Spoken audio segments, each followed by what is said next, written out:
evening, everyone. It is the Cryptid Huntress, also known as Spearfinger, tonight. Thank you guys so much for being here. My goodness, happy Halloween, y'all. It is the eve of Halloween, and yes, I have decided that I'm going to have a little liver tonight with my Chianti and some fava beans. Oh man, thank y'all so much again for being here. I do have a wonderful show for us, and I hope you guys are having a wonderful evening and a wonderful week. I have some good friends of mine here with me in the studio tonight, and we are going to get spooky with a Halloween show. Now, I'm having trouble hitting buttons tonight, okay, on my computer, so it might take me a little bit longer than normal to get into those comments and stuff over there on the chat. Or I might have to take the spear finger off at some point. It is actually harmful for my eyes and everything else around me. So, but yes, you guys, I will be spear finger tomorrow night as I take my son trick-or-treating. And I hope you guys enjoy it. I'll put some pictures up later, okay? but in the meanwhile, let's get to a fantastic show, y'all. I have James Rink from Super Soldier Talk here in the studio, along with our good friend Jimmy Paine. And you guys will remember we did a 2-part series 2 years ago on vampires. And wow, y'all, we're going to be talking about we got some inside information on werewolves at Area 51. And I cannot wait to hear all about this. We have some clips to maybe show you guys tonight, and a lot of really great information, and it's going to knock our socks off. I know it will. So if you guys would like to follow along with all of my shows and see the archives of my shows and get my calendar of events, I do public presentations and things like that. Please go over to my website. That's thecryptidhuntress.com. And yes, I will be at the Molina Bigfoot Festival coming up on November the 8th. And I have another event on November the 7th, but it's for teenagers. So if you have any teens that live up in Cobb County, Georgia, and they want to learn about Georgia cryptids, they can come see me on Friday night. It's all on my calendar. The information's all there. And I have more events as well. But those are the 2 next events that I have coming up. So I hope to see you guys there. And also, I actually had done some remote viewing on these werewolves. You guys go check all this out. All the information on the show tonight is over on my Patreon. It is there. It's live. You can see all the data for all the targets that I've done over there on my Patreon if you become a member of that. And of course, I do have a shop. It's called War Woman Goods. And I want to thank you guys so much for all your support. It means the world to me. Okay. Well, let's get to our show tonight, because my goodness, we have a lot to talk about. And, Jimmy he's actually having his internet is down tonight. So I have him on the phone tonight, and we're going to have him speaking. We never shows his face anyways. Y'all know that. Okay. so we're going to have him here. He's here on my cell phone tonight. And I do have James Rink here in the studio as well. You're going to see James's beautiful face in just a second. And so let's get this show on the road, y'all. All right. So tonight we got Jimmy Paine and James Rink joining us to discuss werewolves at Area 51 and the government connections to werewolves, dogmen, and other cryptid creatures. James Rink is a super soldier, meditation practitioner, researcher, author, and video producer. Through his Super Soldier Talk YouTube series, he has helped awaken humanity to secret activities of the covert government, uncovering topics such as brainwashing, trauma, milabs, which are military abductions, covert harassment, all of which he has had to endure his entire life as a product of Project Surrogate, and Ultra MK Milab Super Soldier Experimentation. His book, Lone Wolf, which I do have a copy of today, and I need to get James to sign it. It chronicles these projects. He spends his time perfecting the Neo meditation device, which is a chi energizer that helps users relax during meditation so that they can integrate themselves. Now, Super Soldier Agent Jimmy Paine, aka Dallas, was one in the secret space program from 1959 till 1996. During this time, he was a shuttlecraft pilot for the Tall White Warriors at Area 51 and participated in time travel missions with the Montauk Boys at Camp Hero. He also recalls working with the Wayland Corporation, where he encountered a xenomorph at LV-426, which the movie Aliens was based off of. He was stationed on Mars, Titan, the Moon, and he has a huge resume. And I want you guys to please help me welcome to the show. First of all, let me pull up Jimmy real quick. All right, Jimmy, are you there? Okay, let me get Jimmy up. And I'm about to pull up James now, Jimmy. Like if I can get my finger, my spear finger. Hold on one moment. And we have James Rink and Melissa Downard. Hey, Melissa. Hello. Hey. How's everybody doing today? I am so glad you guys have costumes as well. Thank you, Happy James. Halloween. Yes, I don't, you know what? I don't think Jimmy can hear you guys, but I can hear y'all. Okay. And happy Halloween. Y'all look amazing. Thank you for being here. Happy Halloween. Now, happy Halloween, Harry. You know you're not supposed to do magic outside of Hogwarts. Oh, come off of it. I barely lit a spark. Oh my gosh. I am the whole school showed up to try to erase everybody's memories because of what was it? The Dementor, right? Was it attacked Harry's girlfriend, Hermione? It was Hermione, not. I don't know. Oh no! Oh my gosh, y'all look amazing. And Melissa, I met you at the conference. James, we had the best time at the Super Soldier Activation Conference. Thank you so much for having us there, James. It was wonderful. Absolutely. It was a blast. It was great. Yep. It was wonderful. It was. Well, James, I have Jimmy on the phone tonight. Okay, I'm gonna turn this up so you guys can hear Jimmy tonight. We're gonna be talking about werewolves at Area 51. All right. Yeah, are y'all excited about this? As excited as I am? Perfect for Halloween. Yes, this is great. Yes, it is. It is. Okay, well, let's introduce Jimmy. Jimmy Paine. Hello, welcome to the show. Welcome back. Welcome back. Welcome back to the show. That's right. Yes. All right, Jimmy, can you hear us? I can't hear anything in your background. So if James or somebody asks a question, you're going to have to repeat it. Okay, I will. I'll repeat it if James says anything. I promise. James said he's not going to say much tonight. Right, James? Yeah. He said, yeah.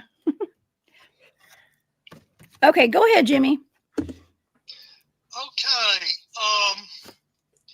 First off, I've got a little internet problem over here tonight. I'm on my backup cell phone, and so I have no way of seeing what's on Jessica's screen, and I cannot hear anyone that asks a question tonight. So Jessica is going to have to repeat any question that's asked, because I have no visual of what's on her screen, nor can I hear anybody else in the background. We got you. Okay, go ahead. Go ahead, Jimmy. Tonight, we're going to do a breakdown of the movie Wolves. And this movie was produced in 2014. And it's about a pack of werewolves. But there's a little bit of truth to this movie. It's not a documentary, but there is some truth to it. So I'm gonna go back to the year 1970, maybe 1971. And I am out at Area 51, and I have not became an MIB. I'm still in training because I'm about 15 years old at this time. So it'd be at least another 2.5 years before I would be turned loose on my own. So this we're going back about 54, maybe 55 years.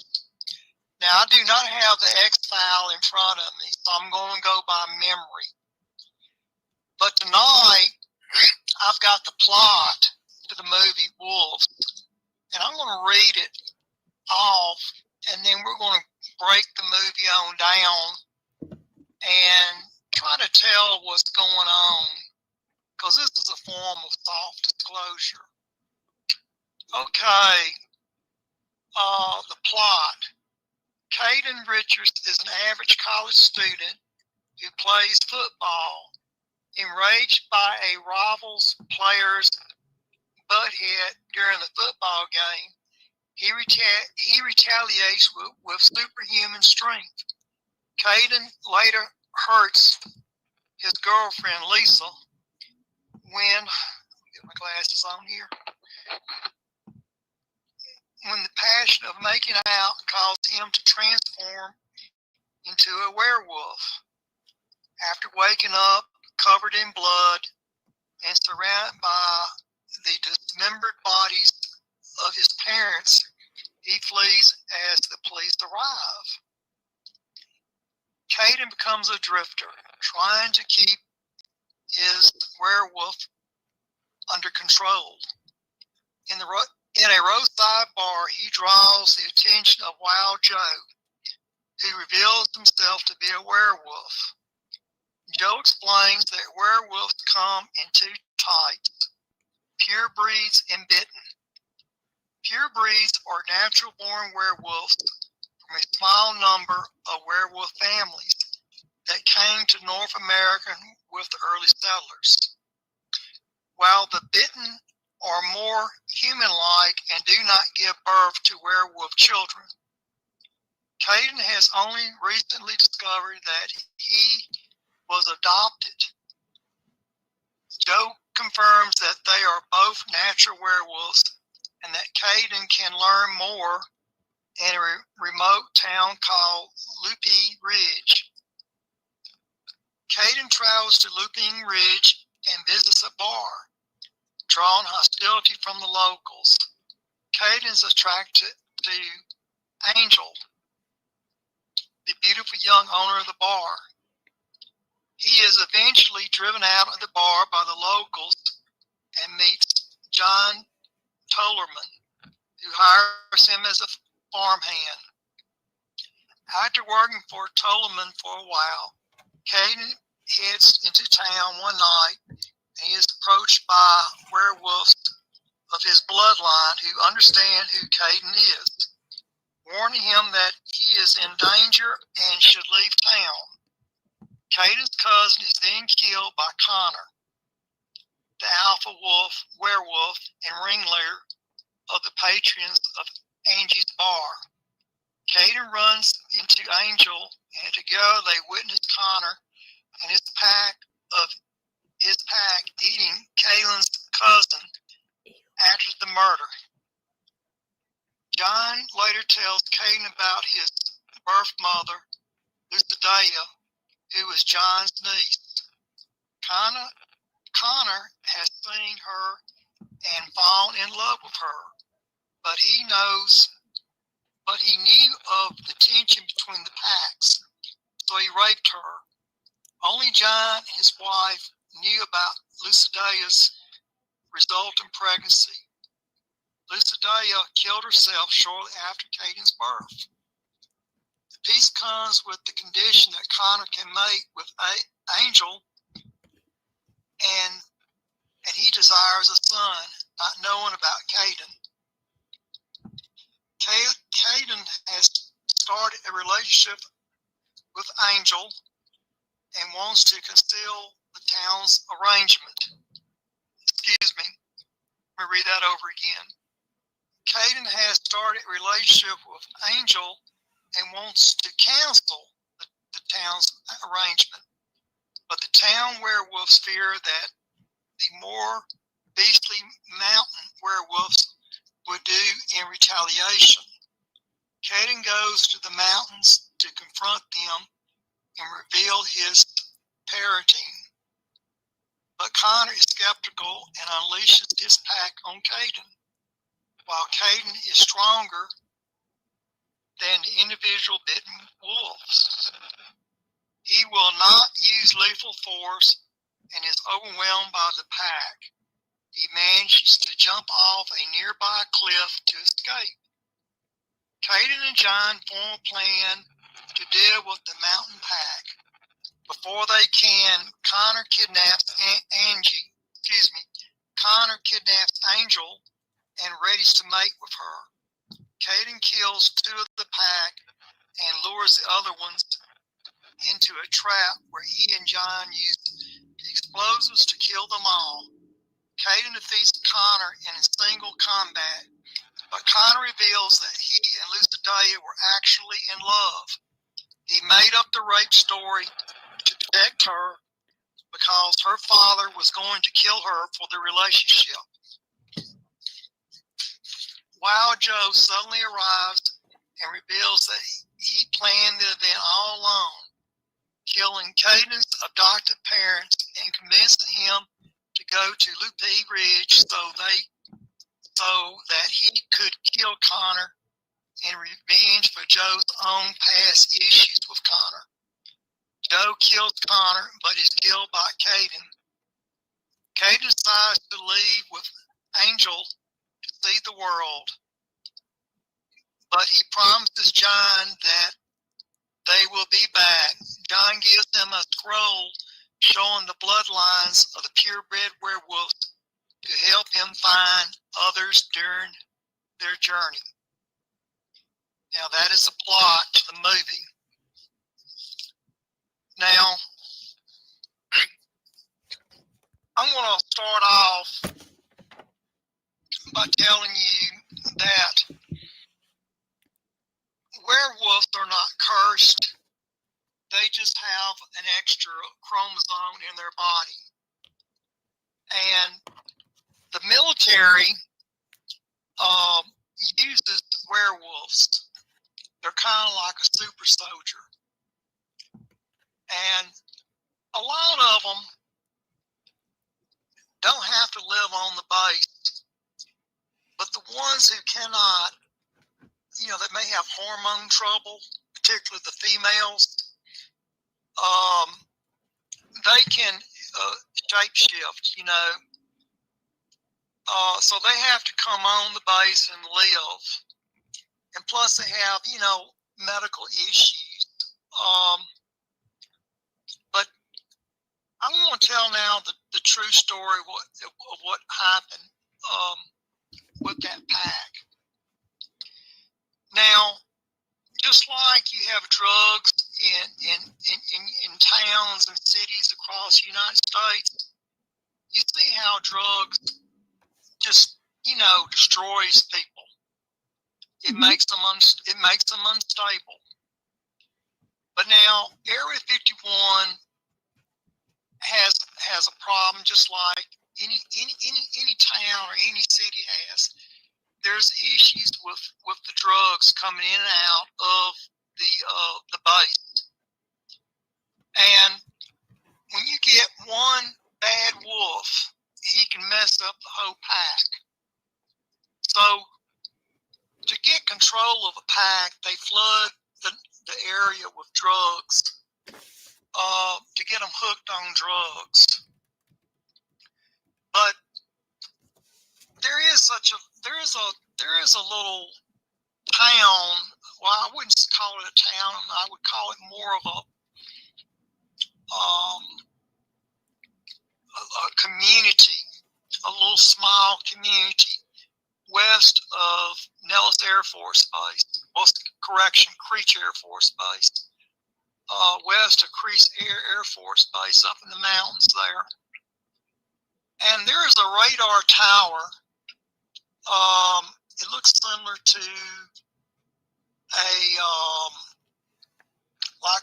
a cell tower, but it appears to be civilian, but it's not a civilian tower. It's really a military tower that's been disguised, look like a regular cell tower. And say like you have a B-1 bomber, all right, and you have satellites in the sky, and they can beam messages from space, to the B-1 bomber. But what happens if you take if you take out the satellites? You don't have no communication. So that the cell tower is a backup in case the satellite goes down. Now, in Loopy Ridge, there's a cell tower, and these werewolves are right in that area, right around that tower. And they go there and they live, and it's very remote. And this is where Loopy Ridge is at. It's right around this tower. And there is such a female wolf called Angel. And Angel has taken a liking, or should I say, Caden has taken a liking to Angel. And that is what the story is about. So there's a little bit of truth to it. Now, when the Pilgrims first came to the United States, the werewolves traveled with the early settlers that came over from Europe. That's how the werewolves came into the United States, was with the early settlers. Jimmy, that's kind of like the vampires we hear about too. I've discussed how the cassette girls or the casket girls came over back in, what was that, the 1800s, I guess, and came from France. And they say they came, that's not the earliest settlers, but they were the settlers of that area. Well, now if you watch the movie Wolves, you'll see Angel turn into a werewolf. Yeah. They did a real good job on the makeup, as far as fixing up the actress to look like that. Angel does have a resemblance to what the actress, that portrayed her as a female werewolf. Now, the show is not totally, it's not a documentary. There's a little bit of truth to it. Particularly when Kaylin falls off the mountain and he has to get back up and run the next day. Because if a werewolf, see, that's how they build themselves back up. They've got to change back into a werewolf to heal their wounds. Okay. So if he stays in human form, it just wouldn't heal that quick. But if he shapeshifts back into the werewolf, then the wounds will close up. Okay. Now, and one in the movie, you see them going into a barn and like Caden and Angel are making out. Yes. And the females do get sexually aroused, and they have I would call it like super sex. Sex is more intense for a female werewolf. And usually a female werewolf, when they take a mate, it's usually a mate for life. Brown chicken, brown cow. I tell you what. Yeah, I saw that scene actually, and I was thinking, it was regenerative, I guess would be a good word for that. When they did, let's say, make love, okay? When they combined their forces, I guess you could say as well, she actually healed his body.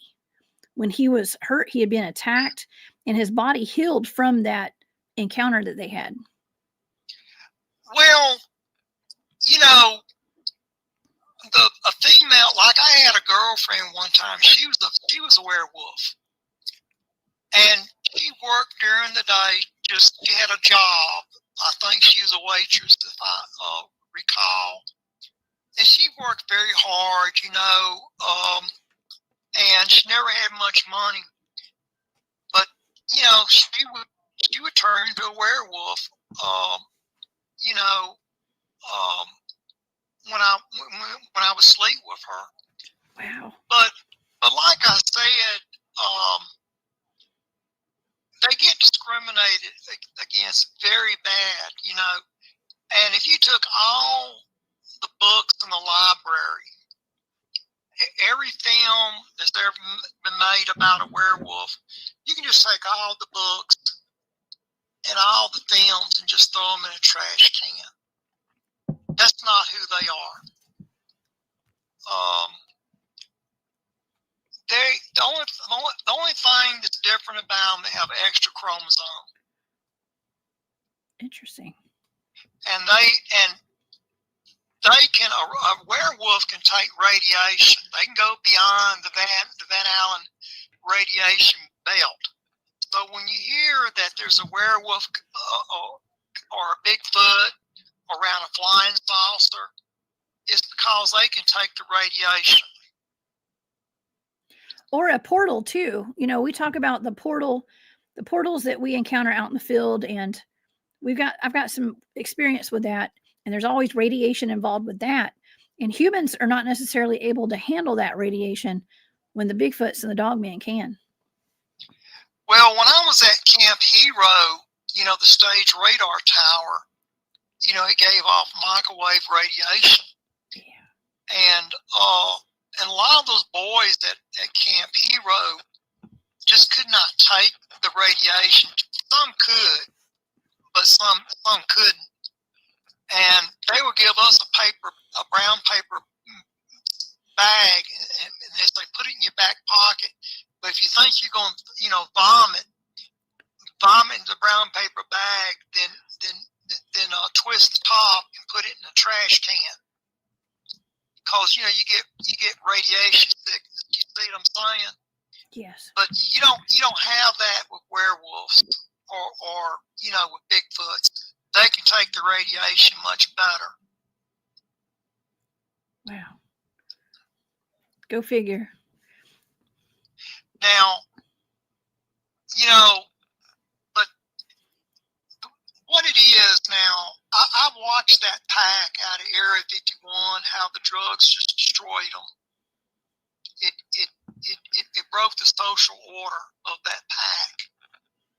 And the government does that to control the werewolves. Well, Jimmy, we've heard and we've discussed on my show, we've heard about the Dogman breeding programs and the Dogman programs and the werewolves, Sasquatch, and Dogman. Werewolf, Sasquatch, Dogman, the big three that work with our government, our military. I've heard there's actually 13 cryptids that currently work with our government. How many did you say? You cut out a little bit. I said I've heard 13. That's a strange number, right? Well, they might be talking about different groups. I believe there's a lot more than 13. They might be talking about different groups out there. But they were definitely guarding the cell tower. That was the purpose of them being out there on Loopy Ridge, was to guard that cell tower.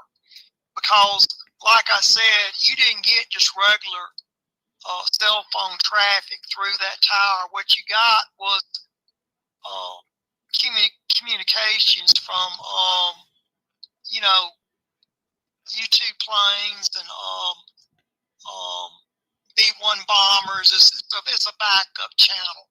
But now that was over 50 something years ago. So, you know, they may have completely done away with the cell towers altogether. But I do know they were using them for a backup communication system. And that was why the werewolves were allowed to live off base. Wow. Now, you know, when you're in a real remote area, you know, not too many people would go around that cell tower. But the movie seems to show us the town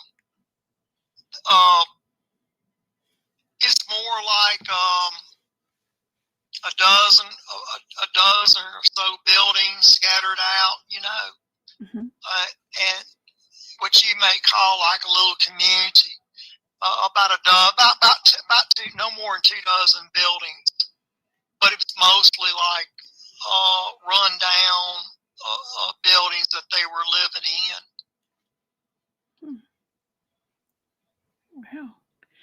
Well, that's interesting. We've been talking on my show about abandoned buildings, abandoned malls, even places where werewolves, dogmen, and Bigfoots have been seen and reported. Abandoned buildings, which is shocking to a lot of people. They think they're all out in the woods, hiding in caves. Well, I don't really know. I think that when you have someone that has that bloodline in their family, they can't. Sometimes you have an outcast, okay, and they can show up anywhere. All right. They like I said, is the females seem to have the hardest of it all because they know they're different and they try to fit in and they mean well, you know, but society has been geared to you know, not trust them, you know, which is unfortunate, you know. You know, we talk about alien disclosure, but when are we going to have disclosure on the werewolves? That's my question. I ask that all the time. When are they going to parade some werewolves out and some Sasquatch and some dogmen? I don't know if it'll ever happen. I don't. What do you think, Jimmy? You think that'll ever happen? Well, first of all, people are real concerned about experimentation in the labs, like creating creatures. These individuals weren't created in a lab. They've been here since probably as far back as civilization itself. There's different, like I said,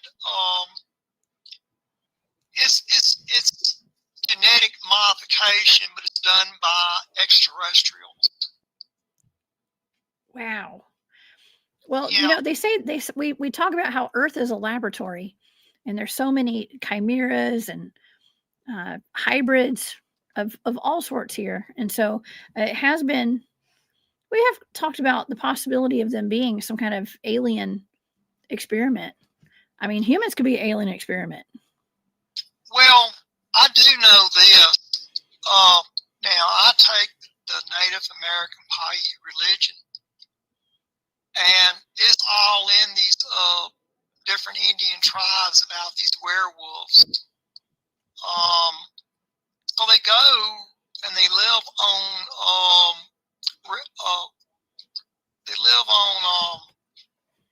these reservations, you know, and I guess that's probably the best place for them because, like I said, some can fit in and some cannot.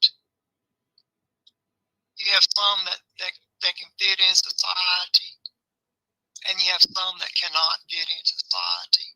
Jimmy, I have to let you know that I've had some people, actually there's at least one person in the chat right now who has contacted me, who has let me know that they actually are a werewolf. And so, and I was actually informed that there are multiple werewolves, people that can transform who watch my shows. And actually James has something to say. Let's James, what's going on? I missed that. I'm sorry. What's up, James? Hello there. I came up with another little script here. Okay, 1 second, Jimmy. I'll let you know what he says. You look awful. Sorry, you look awful. Rough night?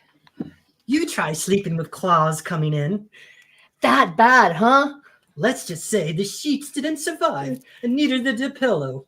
You could have told me. And have you seen me like that? Not a chance. Anyway, that's all. There we go. We go Was back. that it? Little skip. Little script. Y'all are so silly. Off script. Commercial break. That No, was a commercial break. Jimmy, I don't know if you could hear that. I put the speaker up to your phone. I Here. couldn't hear. You couldn't.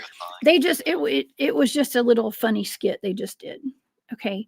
So thank you, James. Melissa, thank y'all. It was just a funny skit. It didn't have anything to do with what you were talking about just then, but it was awesome. Okay. Thank y'all. Okay, go ahead, Jimmy. Well, you know, going back to the drugs and everything,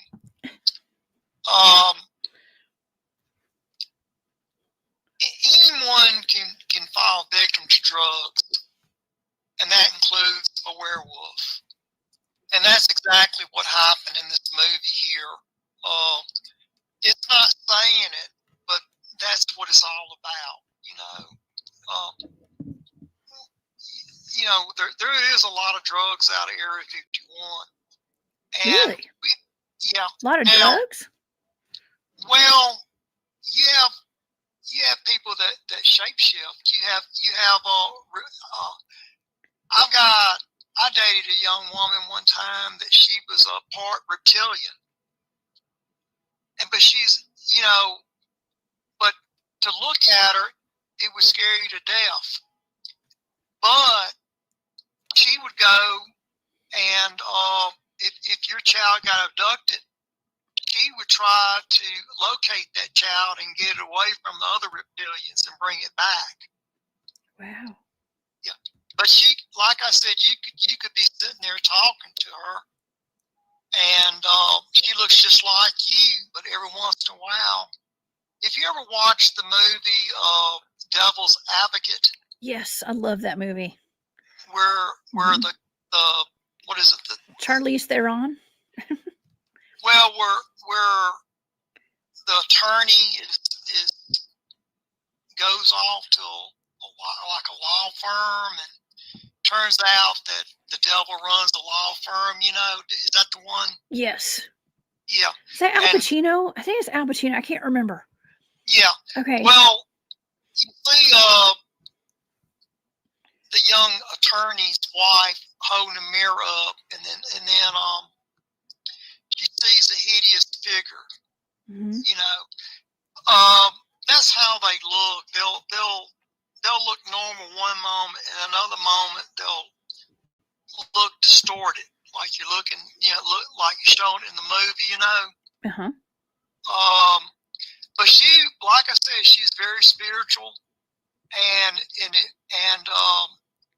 she, like I said, she saved many a child. She would go in there and try to get the child back, and because she was human, she's part human. A hybrid. Yeah, she's part human. Her mother was human. Her father was reptilian. Her name was Susan. She's a brunette.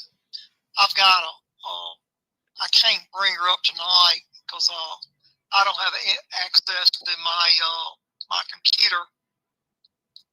But she stays out of Area 51. But you keep hearing about these women, they're being abducted, and then the fetus is removed from them, you know, before like the 4th or 5th month, you know. And there's a lot of people like that at Area 51. Yeah. So Area 51 is still very active. It is very active. Okay. Yeah. Like I said, some of these people, you know, that claims that they were impregnated by an extraterrestrial, that's where the children end up at. Some are remarkably normal, and they look, like I said, look just like you. And then next moment, they can change. Yeah. Yeah, I've shown examples of people potentially shape-shifting into reptilian form on news broadcasts and on television and stuff. And I'm not sure if that's what it actually looks like. I don't know if that's just some kind of digitized, interference on the television, or if it's some kind of crystalline technology, or what. Well, sometimes there's a coating on the lens that is able to bend the light where you can see them. Mm-hmm. I tell you, somebody he's dead now, but George Bush Sr. was a hybrid human. I've heard that. Was he a hybrid werewolf or reptilian? He was a reptilian. For entertainment purposes only. Well, he looked. He's more of an iguana. Now, Kathy O'Brien writes about him in her book that she swears up now she saw him shapeshift. I also have seen him shapeshift. But see, with Kathy, she thought it was the drugs that she was on. But do they do stuff like that? Oh, yeah. Yeah. At some point, the real George Bush was caught and killed. And probably he was cloned with this, his DNA was cloned, and the clone was put back into the White House. That's how they're able to get control of the government. Well, we've heard that for a long time. There's been suspicion of that, and so it's interesting to hear some confirmation. Yeah, well, I knew George. I've been knowing George since I was about 6-7 years old. Really? Yeah. Haven't heard a whole lot of good stuff coming out of that camp. Just saying. From the Bush camp. Well, there's just so much. When you try to sit down and have a conversation with somebody, you can't have a conversation because nobody's up to speed on it. I'm up to speed on it. I grew up in all this. I grew up at Area 51. Now, I tell you some other things that are interesting. If you ever go on the internet and just type in Gable film, you'll see you'll see the werewolf in it. Now, that's the real werewolf. I'm very familiar with that werewolf that's in that film. Now, what happened? The MIB went up to, I think it was, it might have been Michigan, or either right on the state line, and he lived up there, and this MIB came down with cancer, and he died. And he had taken some films and he had it in his closet. And when his relatives, had the estate sale, the Gable film was sold. Now, the person that bought it was an amateur, but he knew what he had. So what they did, they brought it to a movie studio or movie, somebody that was in the movie business, and they cut out about 90% of the film, and then they showed the recreation of the killing, but that 90% of the film is fake.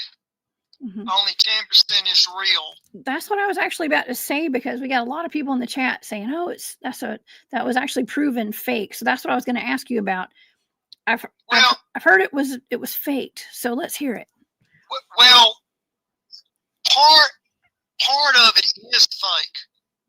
Now, the part about the body being torn in half, and the kid on the snow scooter, that was recreated. That was recreated. They didn't actually show the real body that was cut in half or chewed in half. What they did, they went out there and dug a hole, and an actor crawled down the hole about waist deep, and then he leaned over and they took some silicone that looked like flesh and, you know, doctored it up like he has chewed off half of his waist, you know. It looked like he was chewed in half, but what they did, they just dug a hole and he got in there waist deep and he leaned over and they put the silicone, the bottom of the waist like it had been chewed off. That was recreated. And then it shows like a security guard. The real security guard wasn't showed. The fake security guard was showed. And then it shows them with some putting up some signs, you know, like hand signs, you know, like little cards that you hold up. Yes. So what they did, they just imitated. Instead of showing the real kill thing, they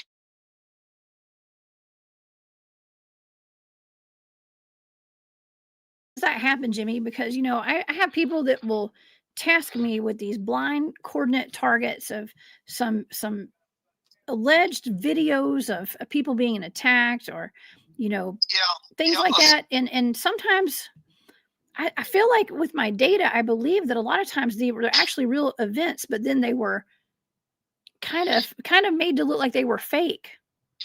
Well, see, that's how they cover up a real event. They'll take a real film like that, Jessica, and then they'll splice it.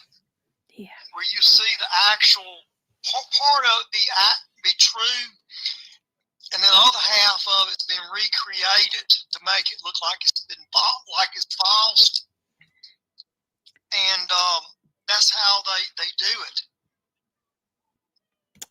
I figured that. I've had my suspicions for a long time on a lot of these things. Even the one, I know this is off topic, but you know, on that Apollo, was it Apollo 20? I think, I can't remember where they had the EBE, the woman. Now I was tasked with that as a remote viewing target, and I felt like that film might not have been real, but I think that the event was. Well, the reason I know it's real because I'm the one that filmed it. What? Now, me and James did a show on it, Apollo 20. I think we did 2 shows on it. Wow. And yeah, okay. I'm the one that brought Mona Lisa back to Earth. Wow. Yeah, I brought her back. I'll be darned. Yeah, I've been knowing Mona or communicating with Mona ever since I was about 6 years old. I used to remote view, you know. And I was communicating with Mona. Wow. I thought she was a regular, you know, a ghost or something. It turned out that she was sometimes you can channel extraterrestrials. Yeah, I did. Me and James did a good lengthy show on Apollo 20. I knew William Rutledge personally. Yeah. We've been trying to get a hold of him. But James just said that he's been trying to get a hold of him. Well, I think he's still alive, but he's very, very old. Okay. He ought to be around about 95 years old. But Jimmy, how old was Mona Lisa? Like I said, hold on. Jimmy, hold on one second. James has got a question. Ask it. Can you say that one more time, James? How old was Mona Lisa? Oh, how old was Mona Lisa, Jimmy? How old was Mona Lisa? You mean how long she was there? I mean, on the moon at the crash site, or are you talking What was about- her age? What was her age? Did she have an age? I believe Mona to be somewhere in her 20s, mid-20s or so. She's been on the moon for at least 42,000 years, since 42,000 years, or should I say our last ice age. Wow, that's fantastic. She looks young. She looks good Yeah. to be preserved like that for so long. Too. Well, she woke up on me when I was taking her back to Earth. Did she? Was, you know, it seems like there's a lot of beings, let's just say beings, giants and others that are in stasis chambers that are being found around the world, giants and stasis chambers. I've talked about that recently. Wow, I don't know. Even the Teasel Princess. I don't know if you're familiar with that, Jimmy. Who The, again? the Teasel Princess. She was like 300 million years old or something. And I know about her. okay, That's the first I've ever heard about her. I'll tell you about her after the show. How about that? We'll do a show on her one day. Jessica, ask him about the It's man James. from Tared. You remember Tared? Tared. Okay, James is asking about Tared. There was somebody on a plane that said they were What is from that? Tared. What is, explain. He said there was someone on a plane. And what else, James? They said they came from Japan. They said they were from this country that doesn't really exist. It's Oh, Tared. is that okay? There's someone named Tared who said they thought they came from Japan, but they actually said they came from a land that doesn't even exist. Is that the person that had the passport, James? It was from another place. That's fake. Oh, Jimmy says it's fake. Yeah. I think the new one might be Fake. fake too. I've already looked into it. James thinks the new person that showed up is fake too. That there's like a woman that showed up and said that she's got It's all fake. It's all fake. It's all Well, fake. dang. Yeah. Womp womp. It's like I said. It goes back to see, every once in a while somebody would do that to see if they can get around customs, Yeah. and they get Get caught. around customs. It's happened several times. Man, well, it's pretty creative. You got to give her that. Okay, that last person, it's pretty creative. And I want to take a quick commercial break, Jimmy. Okay, because my friend Nathan Davis just gave a super sticker, and it says, "I'm very happy to see James smiling and having a good time. Life should be filled with happy memories if possible." Thank you, Nathan Davis, for that super sticker and for your support. And yes, James, we've all been worried about you. My audience has been asking about you quite often since you had an incident where you had a heart condition. And so everyone is really happy to see you tonight, James. Got this. You got Hello. Hold on, So, Jimmy. James is addressing that. Hold on one second. hi there. About 2 days before the conference, my legs got swollen up and I couldn't walk. So they took me to the ER and they said I had congestive heart failure. And then they said my liver was bad and that my thyroid was in hyperthyroidism. So they were already lining up and trying to give me all these blood blockers, beta blockers, and blood thinners, and the doctors, and like a whole team of doctors showed up and they were like looking at my body and they even brought like the interns over. So ultimately I pulled the plug and I got out of there, but they did send me quite an astronomical bill. I don't have health insurance. It's not like, everything we do here, Jessica. My channel's not even monetized. So I know, James. Gosh. anyway, so I got busted out of the hospital and I went to the conference and basically my symptoms are being out of breath and my blood pressure, my pulse rate spikes a little too high, and then I had the fluid issues. So I believe I was attacked. My heart was attacked, but I can't prove it. All I do is hearsay. As far as the liver is concerned, I get injections on a daily basis. They're shooting me up with nanites and all sorts of stuff. So it makes sense the liver is not any good. And then the thyroid issue, I have multiple clones that do missions off-world. So there's a lot of cosmic radiation. Now, I haven't physically been exposed to it, but because of the psychosomatic connection with all the different clone bodies, it affects me in the here and now. So basically, being a super soldier sucks. So unless they pay, they owe us about, I estimate they owe me about $4 million, and they owe a lot of us trillions of dollars. And that's another thing. They don't want to pay us. So they want you to, they don't want you to remember. Anyway, so we can sit here and complain, but I think med beds are coming out soon. But until then, my ability to produce content has dropped to almost zero, but I will do my best to keep up. Of course, I love all of you. I thank you for all going to Healing Soul Survivors and donating. And we had a great conference. We had 300 people show. Yeah, we did. Oh, yeah. That was the best conference, James. Thank you so much for allowing me to be a part of that. Oh, yeah, Thank absolutely. you. Yeah. And we had about 18, I've had about 18 healers work on me since then. So, yeah, we had a room of all these healers and medical technology, and another room for all the speakers. And yeah, we had a great time. So anyway, and Melissa is sitting next to me because she helped me put on the conference. Yep. She was one of my lead volunteers. And without her help, it really wouldn't have been pulled off. So I want to say thank you, Melissa, for all the work that you've done. And she's come here all the way from Toronto to help me out for the next week. I'm expecting about 5,000 kids to show up tomorrow at my door for Halloween. Yeah. So, but they do say to watch your door, right? Because of the EBT being shut down. But yeah, we got lots of security. We got, I guess you got all hands on deck over there is what it sounds like, James. Oh, yeah. And I got to tell you, James, you don't have to worry about me eating your liver tonight then. Okay? This is my finger. I'm spear finger, and I like to eat livers with my spear. I take them out of people's backs. Okay. So tonight, consider yourself safe tonight. Okay.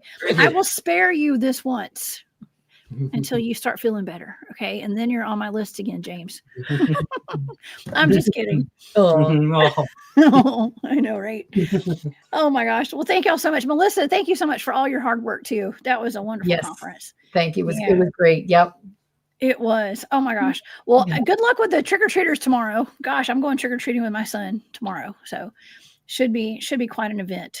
And yeah, we gotta always be careful and be aware of your surroundings, especially for werewolves. Okay. Especially for werewolves. I don't know. We have another skit we could close to. You want another skit? Yes, do another skit and then we'll bring Jimmy back up. All right. Yes. Okay. Just one more. All right. It's your cue. You never look at me when you change back. It's not something I like anyone to see. But I stayed every time. Doesn't that count for something? It counts for more than you know. But the moon's close. I can feel it under my skin. You don't have to hide it from me. You don't know what you're asking. I've seen the wolf. I'm still here. Then stay back. Because when he takes over, he won't care who's watching. Then I'll remind him who you are. And if he doesn't remember, then I'll stay until he does. By the way, a Southern accent is a British accent just sped up. So that might have to slow that down. Yeah.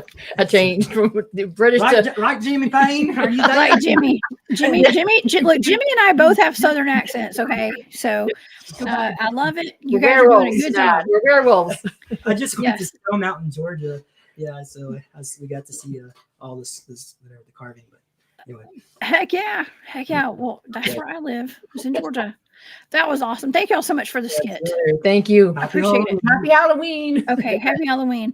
Okay, Jimmy, did you want to talk some more about the werewolves? Yeah. Let's get back to it. Thank you, James. Now, are you there? Yes, I'm here. I'm here. Just making sure you're off with James here. Yes, James is done with the skit. They actually just left for the night, so it's just me and you now in our audience. Okay. Now, another interesting little short trailer to watch. If you go to YouTube and type in werewolf women of the SS. Oh. Can you type that in? Yes, I'll pull it up. I've got it on YouTube actually. So I'll pull up the YouTube page real quick.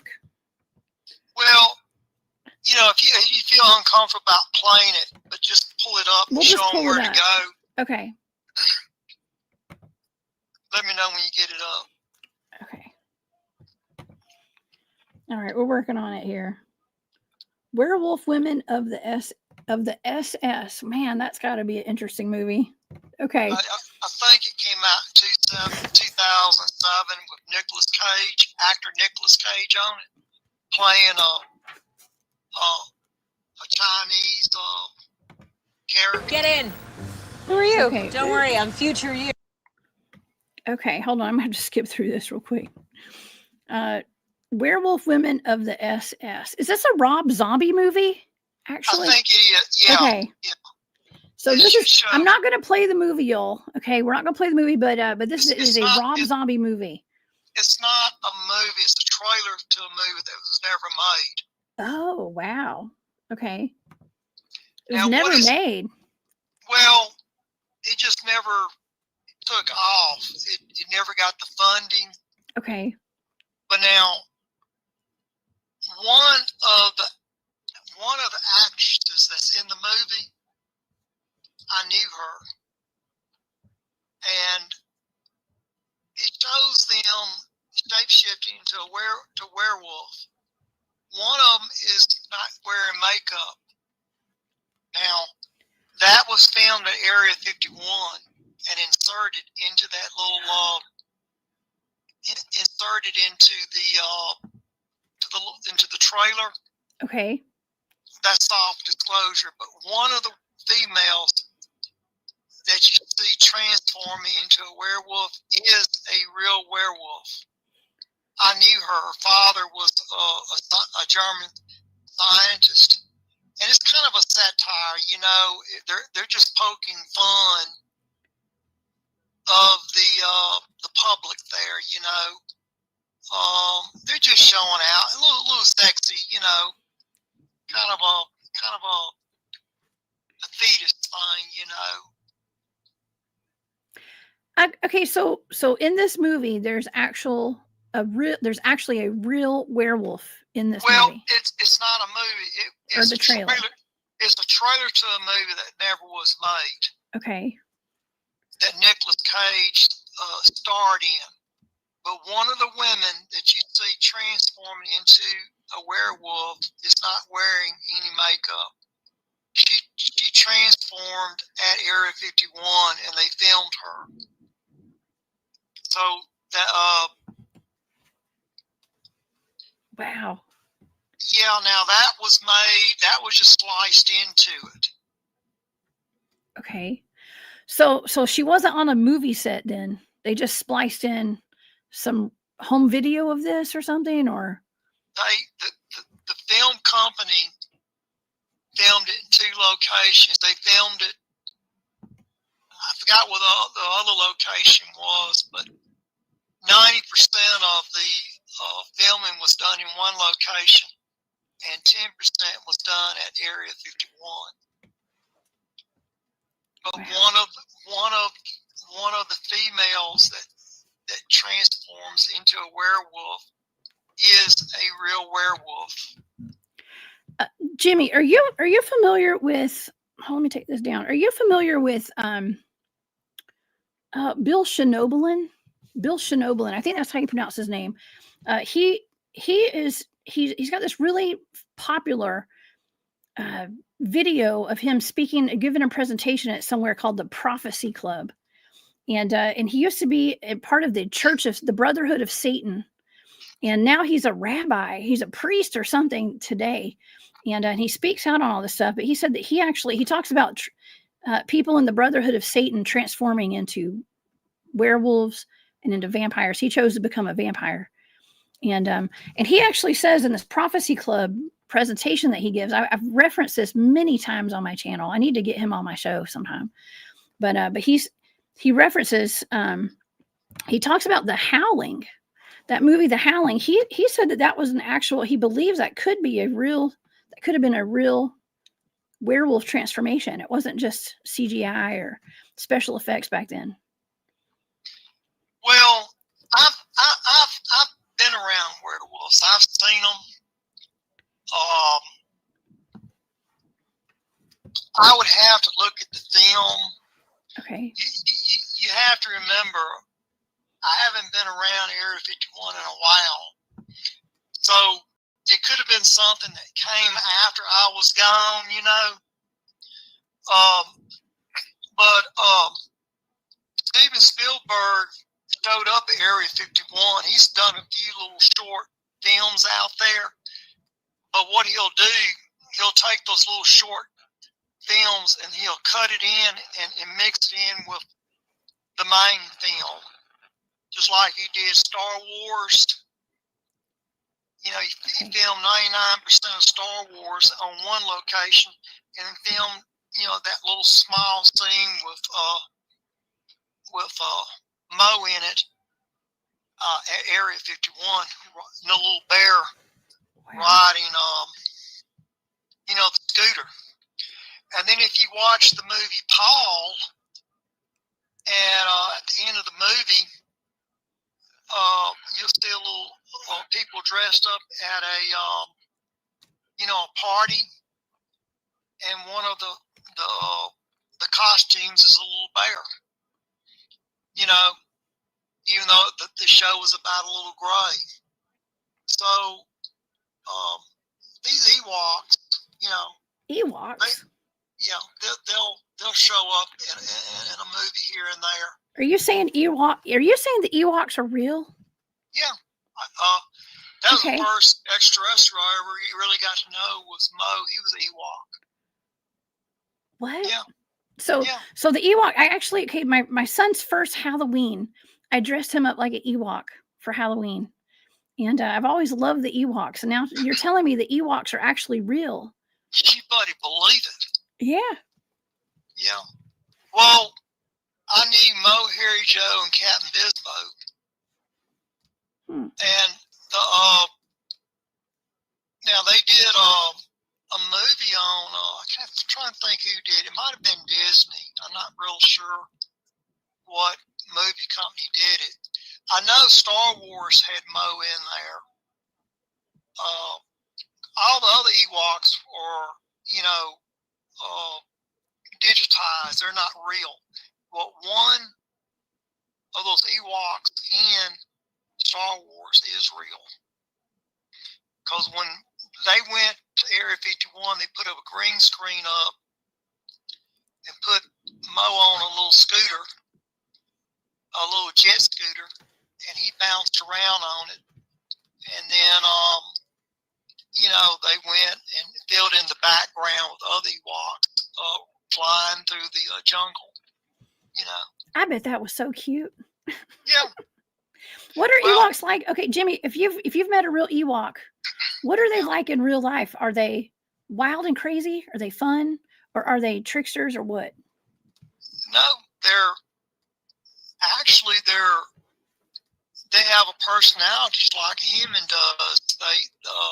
I know Mo liked to hunt rabbits, and I would feed them jelly and peanut butter sandwiches. And I never forget one day, my mother came home early, and she walked in the kitchen, and there was Mo. He was standing up on a chair because he was too short to get to the cabinet, you know. But she walked in, and he was in the kitchen, and she fainted. It scared her so bad. And then when she woke up, I said, "Well, that was a raccoon you saw," you know.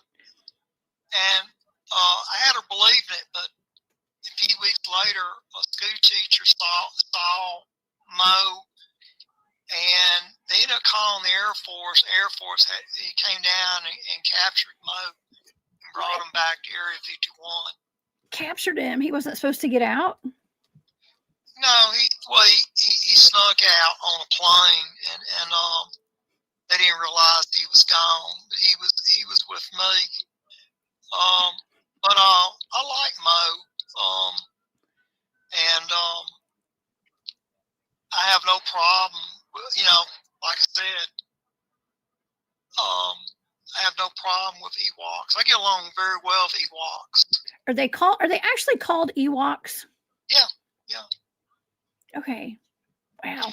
Now, Misha Johnson, she had a book. I gave her a picture of an Ewok as a German soldier holding the hand of an Ewok.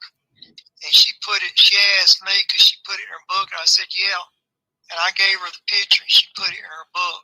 She's got the only known picture of the Ewok is in her book. Really? It's the only known picture of the Ewok. But I tell you what, I would love to meet an Ewok one day, Jimmy. Well, they're very interesting, you know. But like I said, getting back to these movies, sometimes, like I said, it's soft disclosure. You'll see something in the movie and you'll say, gee, that looks kind of real.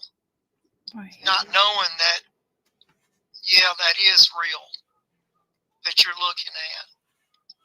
Yeah. Well, Jimmy, let me take a quick commercial break because we have some friends who have left some super stickers, which are donations to the channel. And I want to thank Maureen and Gus. Thank you so much for the super stickers. And yes, thank you. I forgot to mention that we did hit 15,000 subscribers over the weekend. And so thank you to all my new subscribers here on YouTube and to all my OG old subscribers as well. Thank you guys. And by old, I mean the first ones, okay, from back in the day. Thank you all so much for all the support and all the love. And thank you, Maureen and Gus, my favorite furry. Gus is one of my favorite furry moderators, y'all. So thank you for that super sticker, Maureen. That's so sweet of you. And also, Margaret, thank you so much for that super sticker. Bigger candy bucket for my son. Thank you.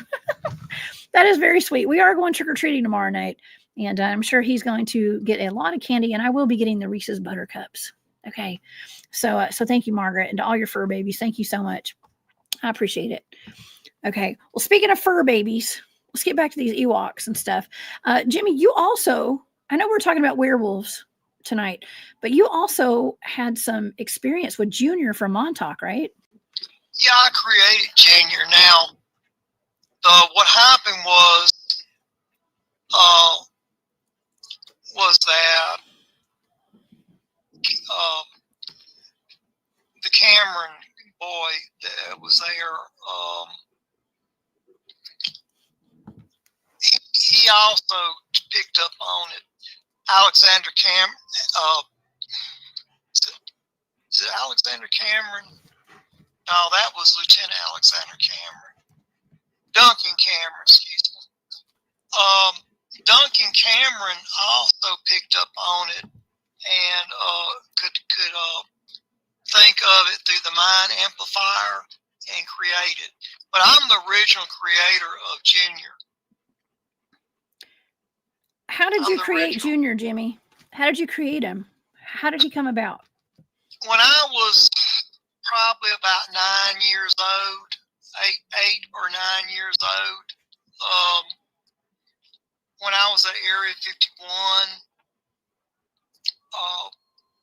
one of the MIBs took me out to Oklahoma, and there was a clan of these Bigfoots, and he had been causing trouble, and he shot and killed the Bigfoot, and when he did it, I witnessed it. See, when you're young, when you're being trained as an MIB, you have to get somebody when they're real young and train them for that, so they don't be traumatized by it. But after I came back off the hunt with him, I had to go to Camp Hero, and it was late. It was about 10 o'clock one night, and I went there. I went into the computer room and sat down into the chair, and they put the metal band around my head and with wires attached to it. It's a mind amplifier is what it is. And I guess it was just in my subconscious that I was thinking of it. And when I thought of the Bigfoot, it was there in the room. And it startled everybody because it happened so quick as soon as they put the band on my head. And it turned over one of the computers, and everybody got scared, and they ran out of the room, you know.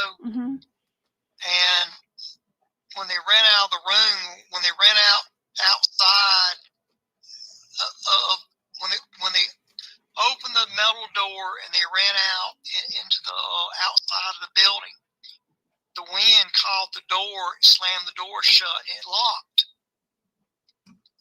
And nobody had a key to the lock because the key was on the manager's Jack Parsons' desk.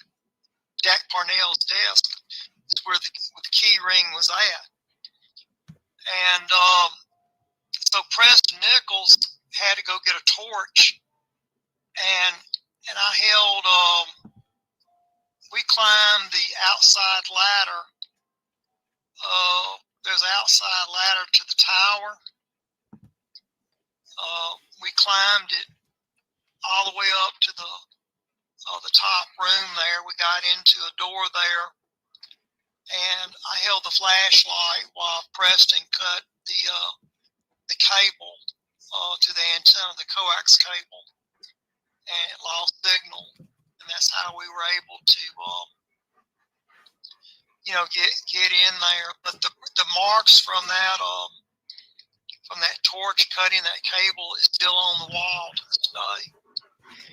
Now, if you go back in and you get some of the old videos that Preston Nichols did, he talks about having to cut the cable. Well, that was because of what I did. I just thought of it, and it appeared, and it influenced Duncan Cameron. Now, Duncan Cameron went back in later and recreated the same Bigfoot because he saw my Bigfoot, and he recreated it. But my Bigfoot is still stuck in time. It's frozen in time. And you can go out to Montauk and take a camera. You can't see it with the naked eye, but I think Preston caught it on VHS tape. And Al Bielek was showing a picture of it on one of his lectures of Junior, the Bigfoot. Mm-hmm. Yeah. Oh yeah, I've been out to Montauk, Jimmy, and we went and we were looking for Junior. Actually, a good friend of mine, Long Island Bigfoot, and my friend Brian as well, Brian Minnick. They have some pictures and videos of Junior out there. So he's still out there. It may not be Junior, but there's Bigfoots out there at Camp Hero. Well, it's what I created. And the reason it's still there is because when the machine turned over, it just froze in time. I mean, me and James have talked about it, James Rink. And one of my James had invited me to go to Camp Hero. And the reason I did not go was because, one, I thought, what happens if I get out there and unfreeze it? You know what I mean? Yeah. Well, actually, we were out there. That was when I was there. You were invited to go out there when I was there, and we had Black Hawk helicopters flying over us and stuff. We were out there at the bluff, and it was interesting. That was a really interesting trip. Well, I kind of grew up between there and Camp Hero. I mean, between Area 51 and Camp Hero is where I grew up at. There's not too many Montauk boys left because most of them got killed in Vietnam. I know 5 of them got killed in one day in a helicopter that I was riding in. A surface-to-air missile hit it, and it fell out the sky. And when it crashed, fuel tank ruptured and it burned them to death. I was the only one that got out of the helicopter because I leaked out. And in fact, I was on fire, and David Corso, rode me over and put the fire out. But a lot of people, they say, well, where are the Montauk boys? Where are the Montauk boys? Well, most of them got killed in Vietnam. Wow. Yeah, That's tragic. Yeah. Now there's as many as 150 or more of them out there in shallow graves out at Camp Hero. Mm-hmm. A lot of time, the experiments killed a lot of those young boys. And what they would do, they'd go out there and just bury them. And through the years, the vegetation and the trees just grew up around it. But if ever was a fire out there and all that brush was, burn off, you could see, where the bodies, were laid. Because usually when they bury somebody, there's usually a low slope, a slope in the ground, where, like if it rains, you may see a little bit of water standing. There's all kind of dips in the ground out there where people have been buried. At least 150 of unmarked graves out there. Just, didn't even put them in a coffin, just dug a hole and buried them. That is so sad. So tragic. Well, if I ever could get a sponsor, and I know a lot of people would probably scoff at this idea, but I always want to put a monument up out there for the first time travelers, the first time travelers that we have, a monument to them. But see, people are not ready for time travel. They think that it doesn't. There's no such thing as time travel. Let me tell you, I've been time traveling ever since I was a kid. I know it's real. Listen, my audience believes in time travel, don't we, y'all? Okay, we do. Jimmy, did I ever tell you I heard my own voice out in the field when I was doing a cryptid field investigation, and I was hiking into this location that we researched, and I heard a woman's voice say "time travel" really loud from across the creek, and it took me about 2 or 3 weeks to realize that was my voice. That was my voice across the creek. Well, the first time that I ever time traveled,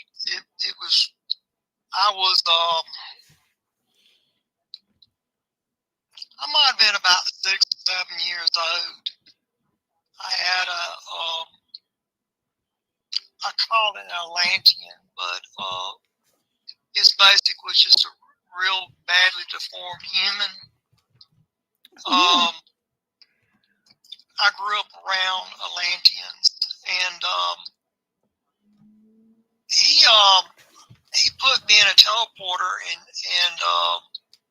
and a minute later I reappeared on another planet, and that was the first time. I was about 6 or 7 years old. Well, didn't they? It was kind of commonplace for them to use little boys around 6 years old, right? Yeah, well, see, back then they didn't have it took a tremendous amount of power to generate a small opening, a small portal. And they used little boys because, one, if you tried it with a human, you may only get half of a human through. In other words, it could, you couldn't get all, part of you would be left behind. So they used little boys. And it looked like a little tornado when it occurred in the time tunnel, And what you do, you'll run, like, you ever went to a swimming pool and there's a diving board, and you run out on the diving board and you leap like you're going to leap into a pool, Yes. Like you're going to bounce into a pool. That's just about how you do it. You run and you jump into the black hole. Now that was in the early days. So Jimmy, wait, so you would just take off running and you would dive into a wormhole portal. Yeah. Now, since then, you don't have to do that. Now they've worked all the bugs out. And a lot of people keep, I want to do a show. I talked to Misha Johnson. I don't know if she's going to do it. She said she would, but I want to do a show on the Montauk girls. There are such things. There were females that did time travel, but it was very, very late in the program when the females came on. Because we first had to we had to work out all the bugs out of the time machine. And like I said, the radiation, the microwave radiation would be so strong, you throw up. We all walked around brown paper bags in our back pockets because it'll make the microwave radiation make you vomit, But once, they got it, the microwave radiation cut down, then the girls came along, but it was very late in the program. But we do have females in time travel, but they're not from Montauk. They call them Montauk girls, but they're not from Montauk. Where are they from? They're from Fort Tilden. That's the other side of Long Island. Now, when Camp Hero was built, the blueprints for Camp Hero are the same as Fort Tilden. The same structures that were at Camp Hero is at Fort Tilden. The buildings may be arranged a little differently, but it's the same blueprints, the same buildings. You see? Interesting. And that's why the females they don't understand that they're from Fort Tilden. Now there's a street down at the old Fort Tilden called Hero Street. Oh, no coincidence there. Yeah, like Camp Hero. Yeah. Now the boys from Camp Hero would go down to Hero Street, and there was a bar down there where the officers would drink, an officer's bar, Uh-huh. And then what the Montauk boys would do, they'll go down to Fort Tilden, and they'll pick out which female they work best with. And then once the females got with the Montauk boys, they were considered Montauk themselves, okay? Okay.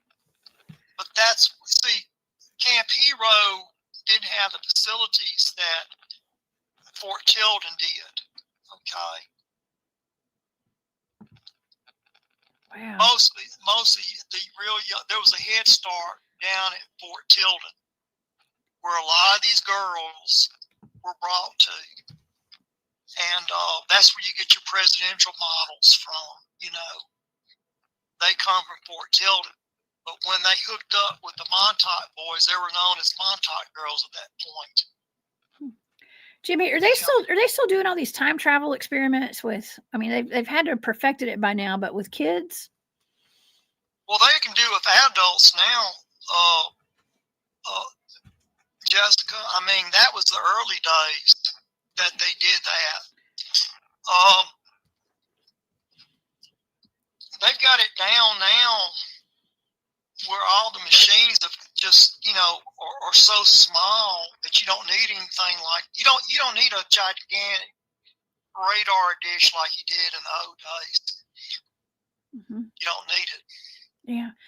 Yeah. I mean, I've had people on my show like Arkeem Ross come on, talked about how he remembers having somebody carrying a satchel, and they pull out these things that look like bricks kind of, and they're almost like magnets, and they stick them on the wall, and a portal opens right there in the wall, he said. So, I mean, interdimensional travel, time travel, I mean, what's the difference, I guess? Well, they've got, if you watch the movie, I think the name of the movie is They Sleep, We Live, Mm-hmm. with Randy Pittman in it. It's about, them putting on some sunglasses and they can, see creatures, with these sunglasses on, They live. Yeah, they live. They live. That's the name. Yeah. I'm sorry. Obey. I've worn those sunglasses before, and they will give you a migraine headache. I used to have a pair of them years ago, and I guess they just got away from me. But if you watch the movie, you'll see one of the men have a watch on. He can turn it and disappear. I've seen, so they've got it down to a wristwatch now. Oh man. But that's alien technology, that's been incorporated. Hey Jimmy, speaking of aliens, I have a question in the chat from one of our viewers. Yeah, And Don would like to know, when is 3-Eye Atlas going to make its move, or is that a psyop? What is 3-Eye Atlas, Jimmy? Explain to me, bring me up to date on what you're talking about. Okay, 3-Eye Atlas is what was said to be the third interstellar object to enter the solar system. I don't know if it was in human history or what. Okay, but 3-Eye is the third interstellar object. It's this huge comet, they said at first. It was the size of Manhattan, New York, and it was huge. And the thing it's very anomalous. I have remote viewed it at least twice that I know of. And my remote viewing data with a lot of other remote viewers actually my data suggests that there are reptilians associated with this. It's not a comet, it's a spaceship. And it is hurling towards the sun. It's actually close to the sun right now. It's going to be near Earth. There's a lot of controversy over what this thing is. I was just wondering if you knew what it is. I know what it is. Well, first of all, these reptilians, there's about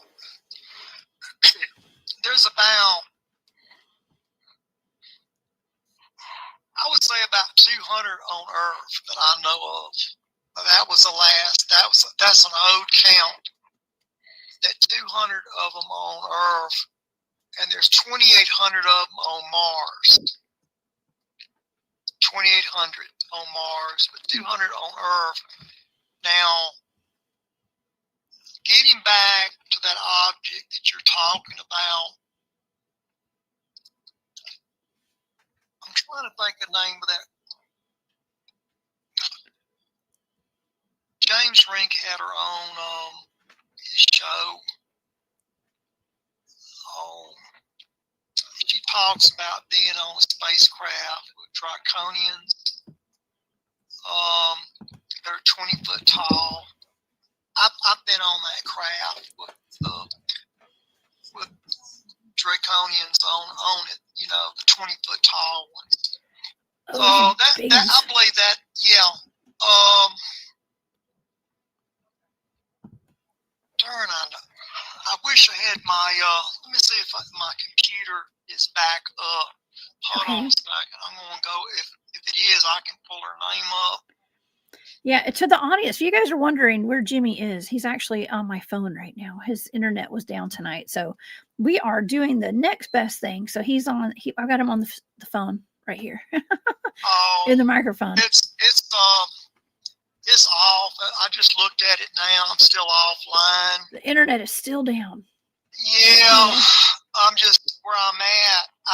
I started to cancel tonight's invitation with you, but I know that you were looking forward to it, and I said, well, we'll just do it this way.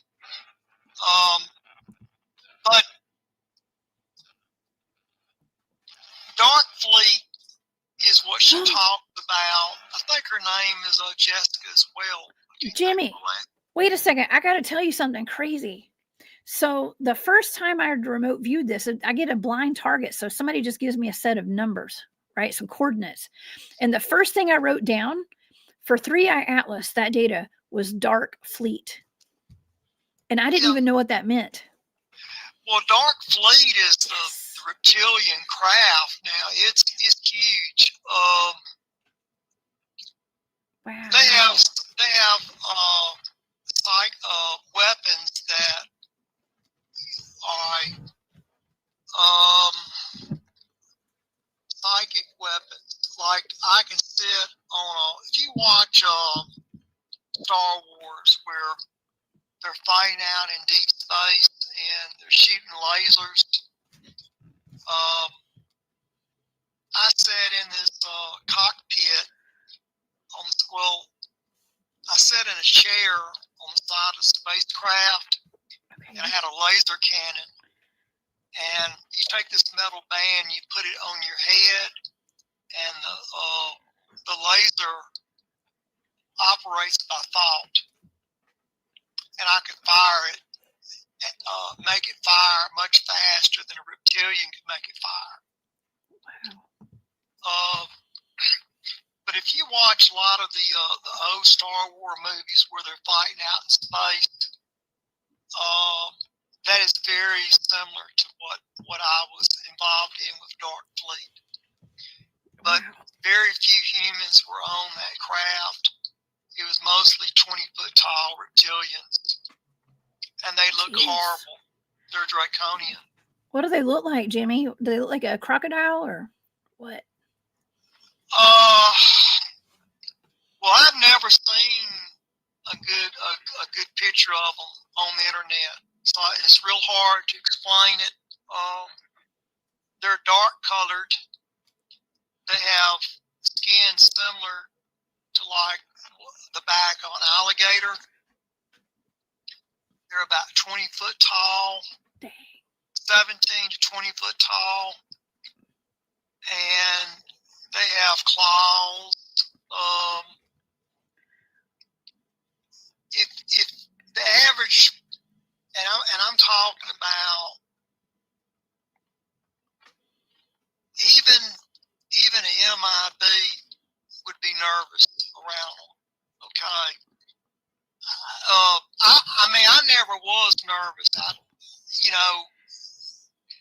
I was just so young, I didn't know. You know what I mean?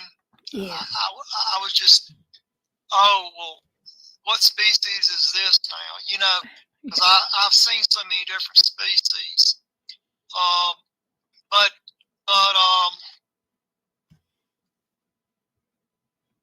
I would think that you're probably looking at Dark Fleet. Is what I'm thinking you're looking at. That was in my remote viewing data, Jimmy. It said Dark Fleet, and Yeah. it was reptilian. And and it's interesting because a lot of people, especially in the spiritual communities and stuff, they were saying that, and a lot of people do believe that it's actually it's here for the great awakening, the awakening of humanity, and I think it is. Okay, but I also see my remote viewing data on both targets suggests that it has something to do with the reptilians, and other remote viewers are seeing the exact same thing that I'm seeing. And it's not so perfect. It's not sunshine and rainbows. Well, a lot of people when they think of reptilians, they think of David Icke. Yes. And I've been knowing David Icke ever since he was 17 years old. Yeah, he's the one, to the audience, in case you're not familiar, he's the gentleman who claims that the world is run by the reptilian empire. And I think that it might be. I'm just saying. I don't know. But the royalty is reptilian. Yeah, he's very correct on it. Now, the problem is that, and he's not, I want to be very firm about this tonight. David Icke is not a bad person, but David Icke is under mind control real bad. And a phone can ring, he can pick up on it, and it'll be like a tone, like a fax tone. And then he'll go into a trance, and he'll tell everything he knows. And then another tone would come through, another fax tone will come through, and he'll wake up and he thinks it's the wrong number, and he hangs up. So he's basically under. You're saying this is for entertainment purposes only, but MK Ultra mind control or some kind of hypnosis. Well, he's been brought to the Travis stop. He was driving himself. I went to David's apartment. I went to his apartment at 3:00 in the morning. I'm out on the street, and David would walk out of his apartment, get in a car, and drive himself to Tavistock Institute for his mind control programming. And they would do they would do his mind control at the Tavistock Institute in England. And then he'll drive home and go to bed. He didn't know he had drove himself the next day. He was that bad. He had no idea that the phone had rang and that he had gotten in the car and drove himself to the Tavistock Institute. But David Icke, everything that he's saying is very true. Now, Zachariah Stitchin was his handler, and Zachariah Stitchin was the Queen's the Queen's historian. You know what I mean? They did the family research, but the reptilians are very real. We have a lot of the wars that goes on. The reptilians, so they want to keep us fighting amongst one another. Yeah, they do. You see, they really want us to shoot all of our weapons off, our nuclear weapons, so we'll be defenseless against them if they come down. You see. Do you think that they're coming down? See, that's the issue right now, Jimmy. Yeah. Is that people are worried that they're about to come down, and that's what they're worried about. Yeah. You should be worried. Okay. You should be worried. See, this is the problem.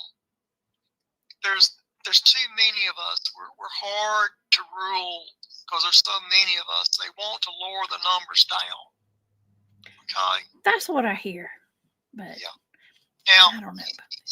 Now, if you can get David Icke to be that far into mind control, you can make somebody that in a nuclear missile silo, you can put him under mind control.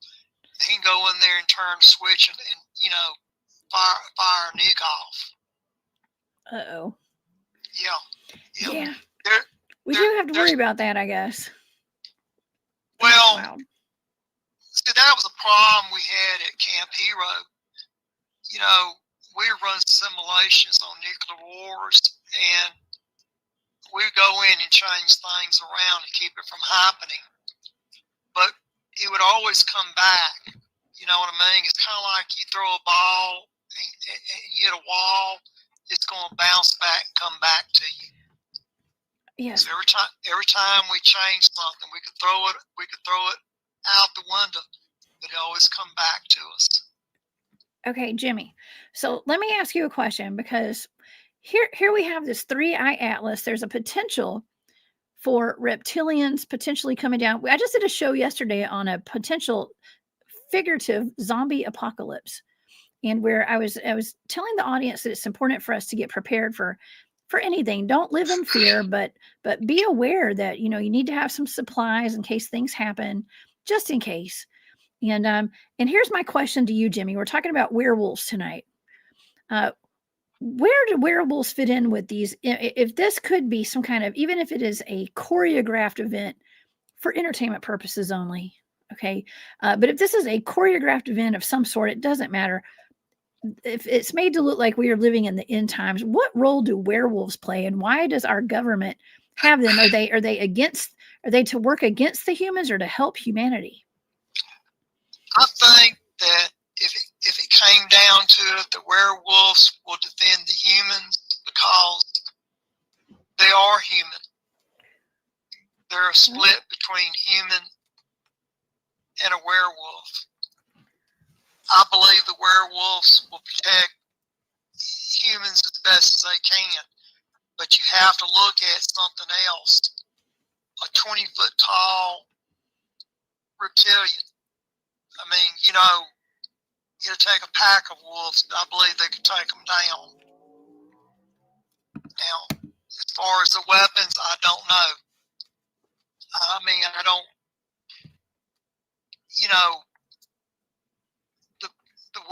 like I said, the werewolves will side with mankind. Reptilians would want to wipe them all out. Yeah. Well, See, the reptilians, now you hear about reptilians running with grays and running with different species, but the reptilians are kind of like the thugs on the street corner. Nobody likes them. Yeah. You see what I'm saying? Yeah. You lock your doors when you ride by, right? Just kidding. Now, when we did the movie on the Predator, Yes. that's the one I did with you, right? Did I do Predator with you? I don't remember doing a Predator show with you. We've done a lot of shows together though on James's channel. Yeah. I don't know. We may have, Jimmy. I don't remember. Well, I've done a couple of shows on predators. I've killed a couple of them before. I killed one in Cambodia, and they made a movie on it that showed it being killed in South America. And then I killed another one in a meat house, an abandoned meat house, just on the outskirts of Chicago. And then it showed a movie being made of one being killed in L.A. in a meat house. But Wow. but see, that's how, like I say, they'll take an intelligence report and they'll, add a little to it, and change it around. But there's always a little bit of truth to these movies. You just have to go. If you have to. Unless you are familiar with an X-File, it would be almost impossible to, to analyze it. I mean, I can go in and look at these movies, and even after 50 years, I can go in and break it down. But I have to have the movie in front of me, and I have to explain it as the movie is rolling, as it being, you're watching it. Now tonight we couldn't do that because my computer was down. I can't see the film I talked about. So, I just do the best I can. You're doing great, Jimmy. Okay, I have another question. For you in regard to werewolves. We talk about these government programs, or let's just say special agency programs of some sort that do deal with the werewolves and the dogmen and the Bigfoots. Are there natural? Okay, what is the percentage difference of like natural werewolves? And I say natural, like the ones that are not part of government programs versus the ones that are created and part of government programs? I don't think they're created because they've been established for generations. Okay. It's maybe back at the beginning of time, they might have been a lab where they were, created by these extraterrestrials. It's like a missing link. Like if you go and you look at the history of human evolution, you'll see an ape or a chimpanzee, and and then it develops into a human after so many millions of years.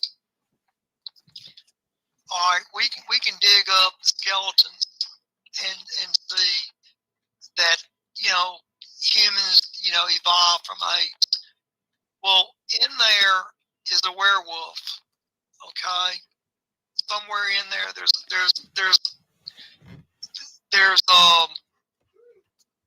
a missing link. It just has not been found. Wow, interesting. Can I ask you? I have another question because someone had just said something about a dogman. Do you see a difference between dogmen, what we call dogmen, and werewolves? No, not really. I think it's just whatever part of the country you're in. or region of the country you're in is what you call them, you know. It's kind of like in some parts of the country, you'll say, well, there's a Bigfoot or there's a Sasquatch or skunk ape. You know what I mean? It's all the same thing. It's just in different regions we describe these creatures in different words. Okay. Okay. Now on the Gable film, that's a combat werewolf. If you saw, you see him on all four walking on the ground. I'm very familiar with that werewolf. That werewolf was guarding. There was an underground base very close to where those kids were playing with the snowmobiles. There was an opening by a tree stump, and a tree I think had tumbled, and where the root was at in the ground, part of the hatch was ajarred. I don't know how long that base had been there. It's been there a very long time. And that was what the werewolf was doing, was guarding the underground base. Oh, Jimmy. Okay, so I wanted to, because we have people who are in the chat right now who were not here earlier when we talked about the Gable film. Yeah. And I wanted to reiterate that you stated that you believe, because people, every time I bring up the Gable film, people are like, no, that was fake. Well, you did state that it was part of that was 90% of that film is fake, but about 10% was actual real footage. Yeah. Now, let me explain. The MIB that lived up in, it was around, I think it was Wisconsin. I think he had went over to Michigan. I'm not real sure. And he had the film of the actual individual that got chewed in half. He had the actual film of it. He investigated just like you would look at like a policeman, investigating a murder or whatever. Mm-hmm. And he had taken the film and put it in his closet, and he had kept it for many years. And then the guy came down with cancer. Oh no! And he died. I remember the MIB. And then when they were going through his estate, an amateur filmmaker found the film, and they took it and covered it up. They ended up going to taking the 90% of the actual film. They cut it, and then they remade it, but they did it. They wanted to recreate it by using a fake, make it like a fake murder. Uses that silicone and fake blood and everything. Yes. But and then they took it. The 10% of the film that was real, where the werewolf was walking all four towards the truck. That part where the werewolf is walking in the woods on all four, when it comes up the truck, that's real. Wow. Now, the other 90% of the film is just a recreation. It's been tampered with. Man. Yeah. Wow. And like I said, I knew the MIB that took the film. And I'm very, very familiar with that werewolf. I'm very familiar. Well, Jimmy, there was a gentleman that used to do live shows. I've heard that he has been unalived, as we say on YouTube. He died apparently, but he was a whistleblower, and he claimed, his name was Victor, I think. He actually claimed that he had been part of a Dogman cryptid breeding program I think it was Dogman and Werewolves. I think he was a werewolf handler, he said, and he talked about it. And towards the end, towards his end, I guess, he was claiming that for speaking out on these things, he was being chased and followed, and I think they hunted him down eventually, is from what I was told. Well, he's probably not telling all the story now. He probably tried to get them hooked on drugs, you know, to try to manipulate them, you know, try to brainwash them. And in the end, it caught up with them. Oh, man. Well, that's Yeah. that's it a goes left back. turn. It goes back when we were talking earlier tonight about, you know, the wolf film, the wolf movie about Yes. drugs being introduced into that pack to mellow them out, to get them under control. You see. You mean that giving them to the werewolves? Giving drugs to the werewolves to unstabilize them. Oh. Yeah. That makes sense. Yeah. That's why you had me watch that movie. That's why I watched that clip that you sent me, and it makes sense now. Okay. Well, see, you have to remember, when you're not a werewolf, you're a human. You're walking around. You have emotions. You have needs. You know what I mean? You know. Yes. But when you shapeshift into a wolf, you have temporary amnesia. Okay. Okay. And your sense of smell is elevated. You're able, a full-grown werewolf. All right, let's say you have a combat werewolf. All right, let's say that the Gable werewolf. You know what that looks like. Mm-hmm. All right, and you're in what, Atlanta? I live in Georgia. Yeah, I live near. I'm in Georgia. Yes. Okay, but you live near Atlanta. I do. Right? Yes. Okay. We're going to use Atlanta as the start point. Okay. All right. Now, if that werewolf that you saw in the Gable film was to really get on the run, he could leave. If there was no road in his way, or no creeks in his way, or rivers in his way, just straight path. If he was to run from Atlanta, Georgia to Grandy, Alaska, there used to be a pack up in Grandy, Alaska, he could make it in 7 days if he ran. Wow. That's wild. 7 And days. If he left Atlanta, Georgia, running, now, if he's really good, he can make it in 4 days. But the average wolf is going to take about 7 days to run.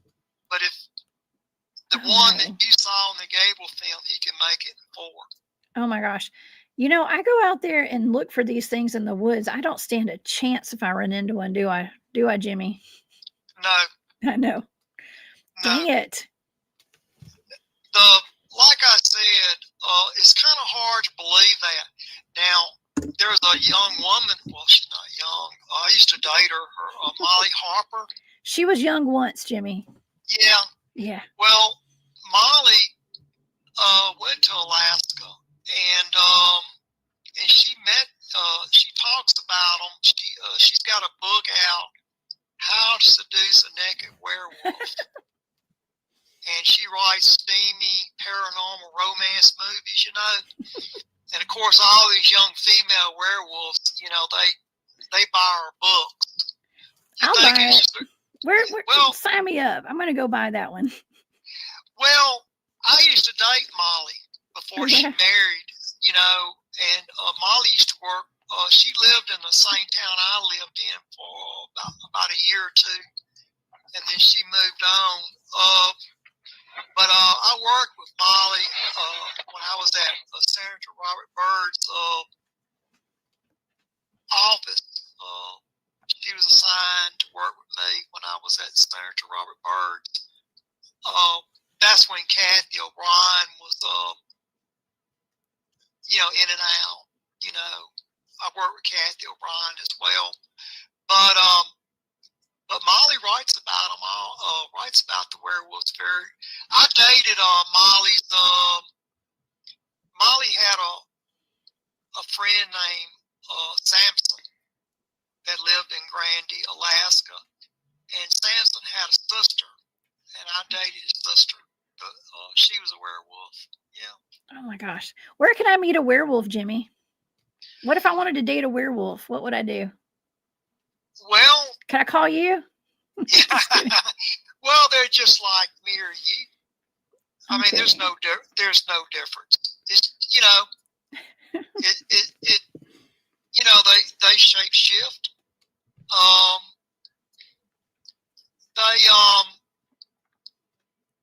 Well, they'll do strange things like if you have a male werewolf, he likes you. He may go into your yard and pee around your yard. Pee around my yard?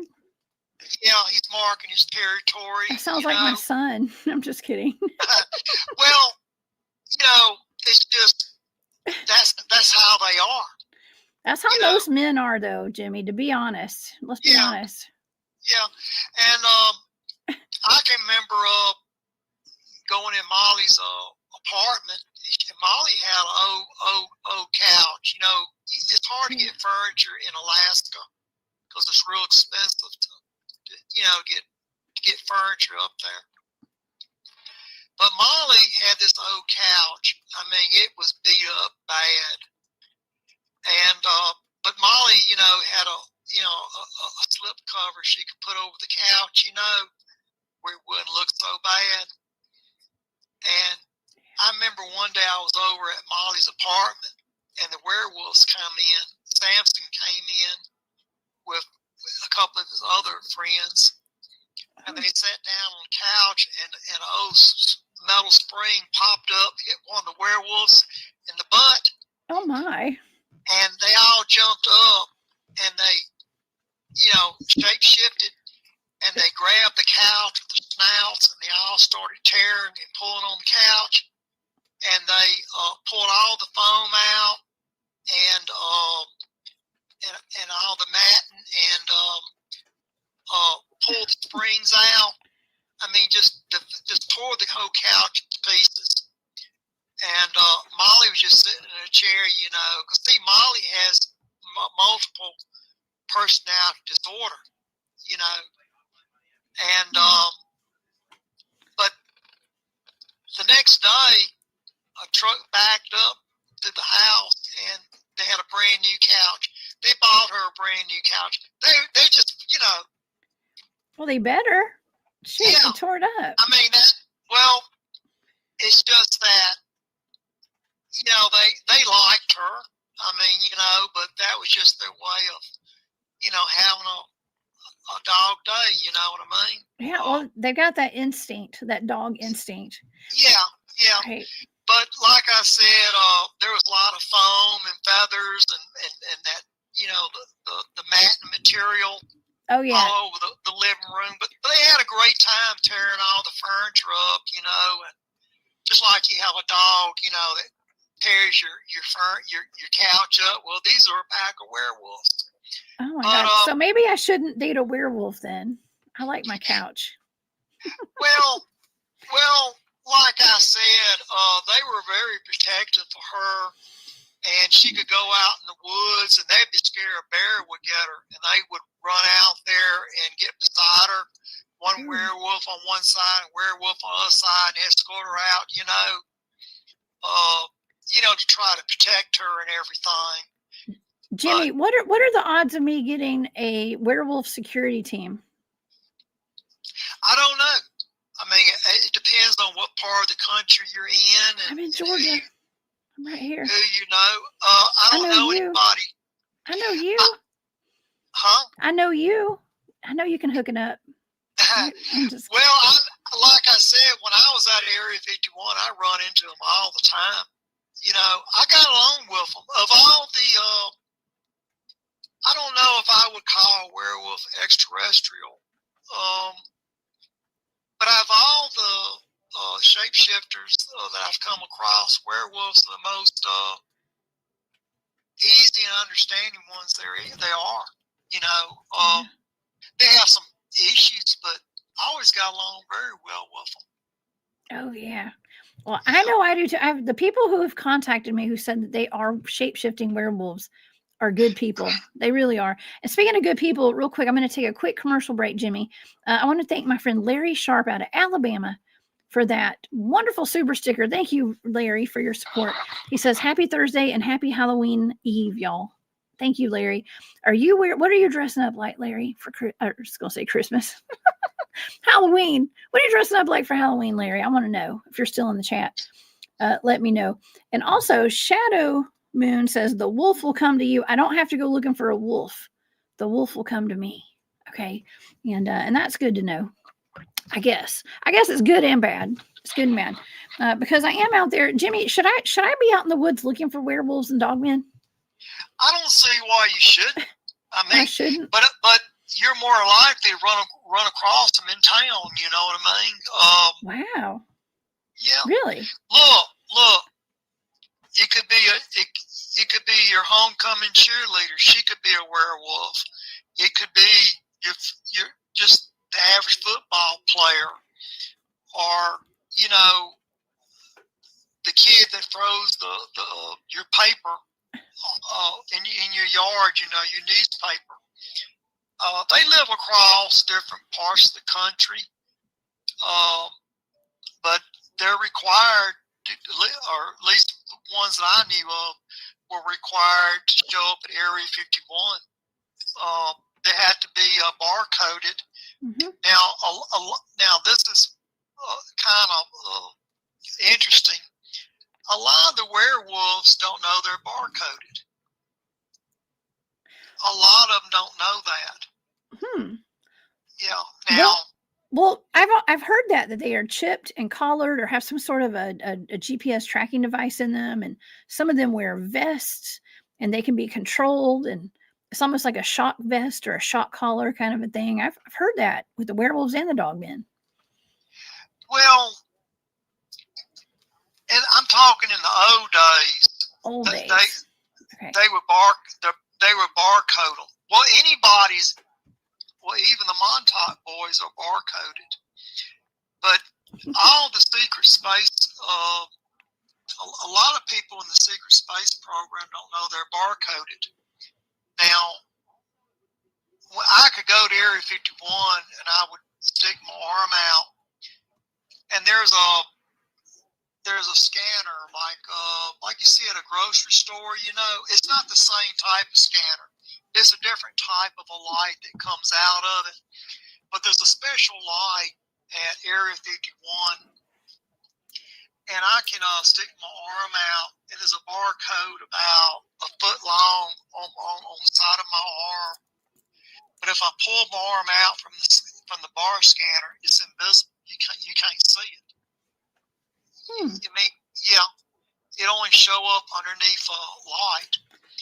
Now, all the werewolves are barcoded. Some of the hybrid humans that are part gray and part human are barcoded. I know Charlie's a white male, but he's part tall gray. He was barcoded. Just about anybody that I ran across at Area 51 was barcoded. Interesting. Yeah. A lot of people don't know it. Well, they are officially government assets, correct? Yeah. Now, lately, I think they do it. They put implants in them. I have an implant. I have a couple of them in me. There's something called a silicone implant, and Now, the old implants, you could go get up under a CAT scan or an X-ray, and it would show the implant in you. Those are outdated. The new ones are silicone based. You can't pick it up with the ordinary X-ray or a CAT scan. And some implants are, and some of the alien implants are biological. I have a question, Jimmy. Would there be people who are werewolves who transform who wouldn't know that they're werewolves? Yeah. Yeah. Now, I want to say this. Now, a lot of people, and this is where we get into some really hairy stuff here. Okay. They can put. You have to remember, a werewolf is part human. Okay. All right. You take a human and run them through MK Ultra. You can brainwash. You can fracture them. Okay. Okay. All right. Now, a lot of these people that have the extra chromosome in them, what happens is they'll start shape-shifting and they won't have any memory of it. Now, some will recall it. They'll start to, after a while, they'll start saying, "Hey, I remember shape-shifting, but I don't know why I'm shape-shifting." Because their mind's been wiped. Their mind's been wiped. So I've heard that they are under MK Ultra mind control. I've had people that claim to be part of these programs that have told me that heavy MK Ultra and also those shock vests and the shock collars and stuff. So they are very much controlled. Well, it goes back. Is that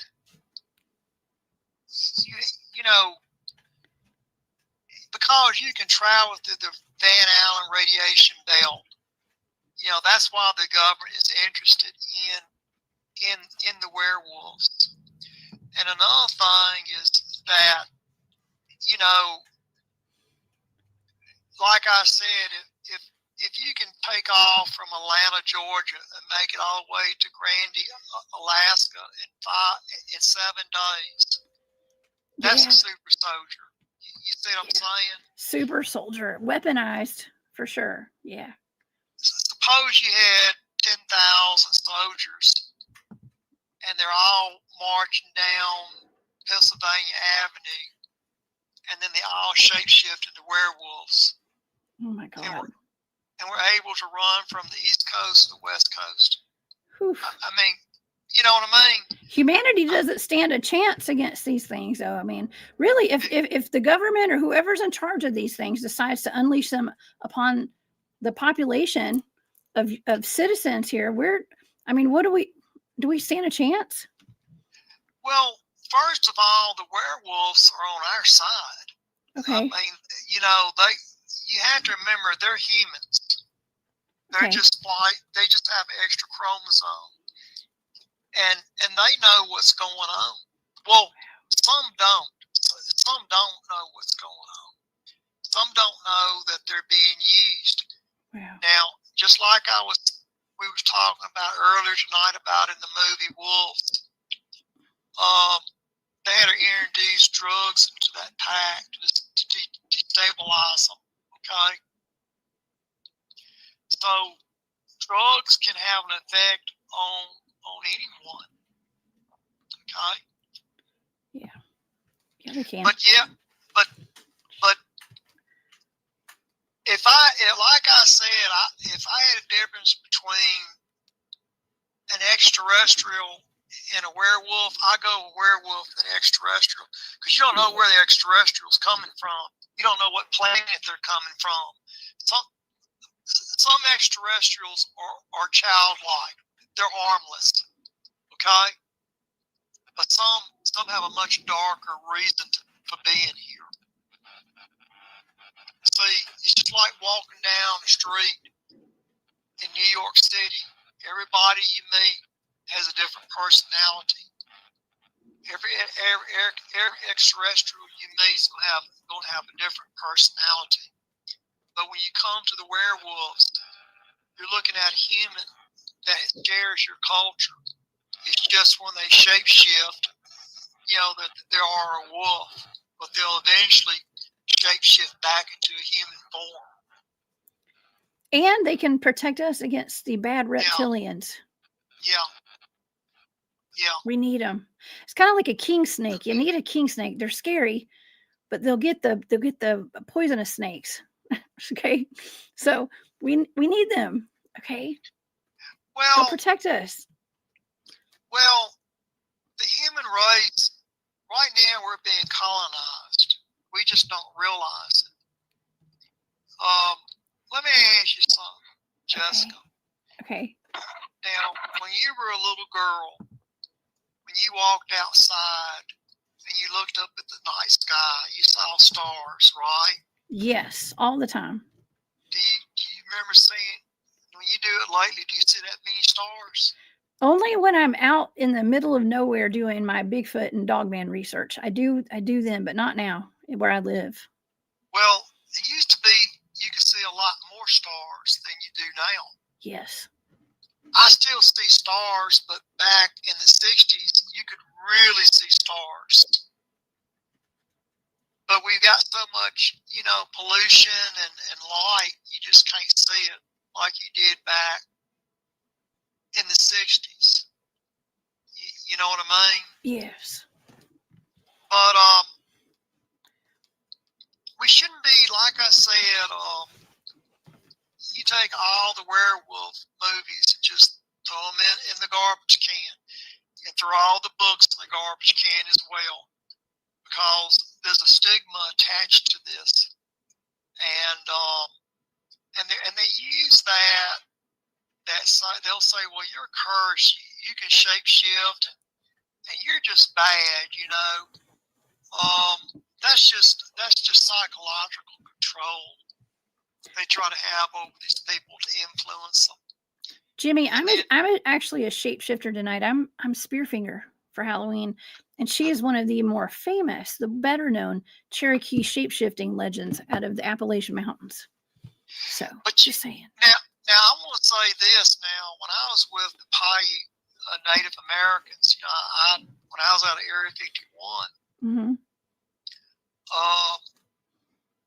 When you're exposed to extraterrestrials, it kind of breaks you. You know what I mean?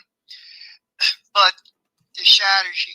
But because I was so young, it didn't affect me that much. But I have a dual religion. Part of my religion is I was born Roman Catholic, but I take the religion of the Native American Paiute.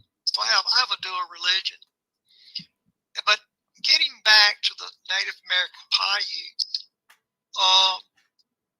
there's werewolves that's lived on those tribal lands for centuries.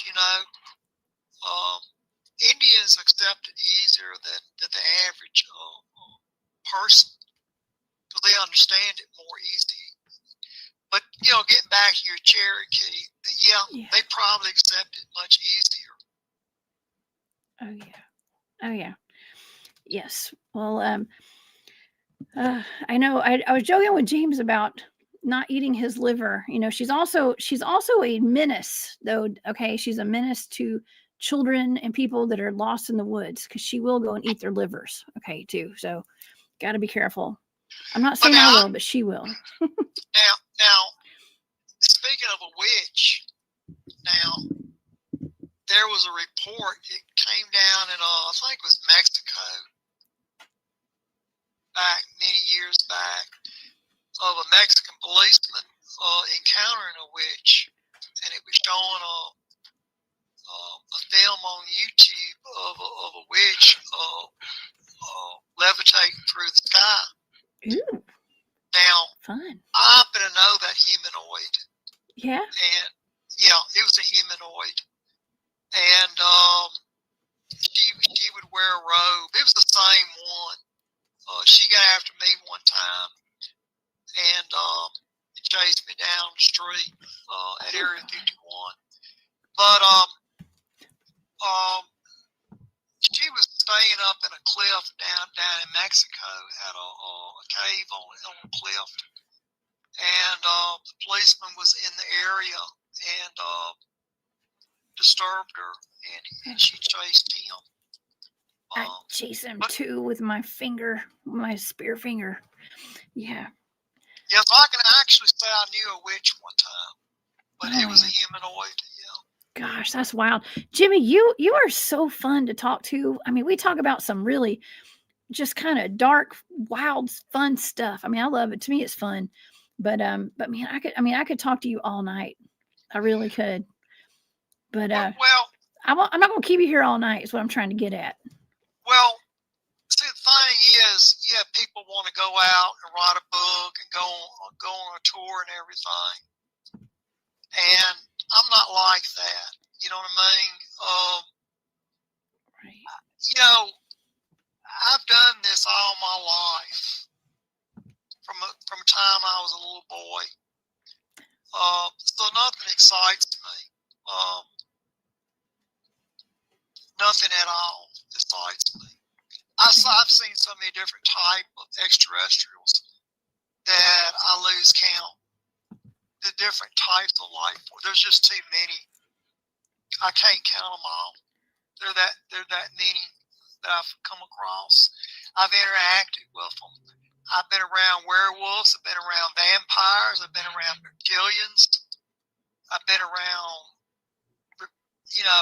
grays, tall grays, little grays, astral beings, just you name it. I've been around it. Well, Jimmy, thank you for sharing your infinite wisdom with me tonight, and the werewolves. Do you have any final thoughts or anything that we could leave the audience with tonight? I know we've got the veil is thin tonight. It is the night before Halloween. What do you have anything else to leave the audience with tonight? Well, I just want you to know that you shouldn't be frightened, or you need to give a werewolf their room and everything.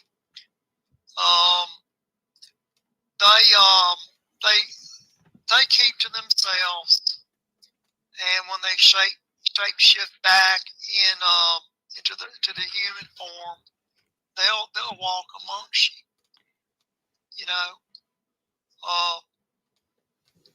So you have werewolves that do live in towns all across the country.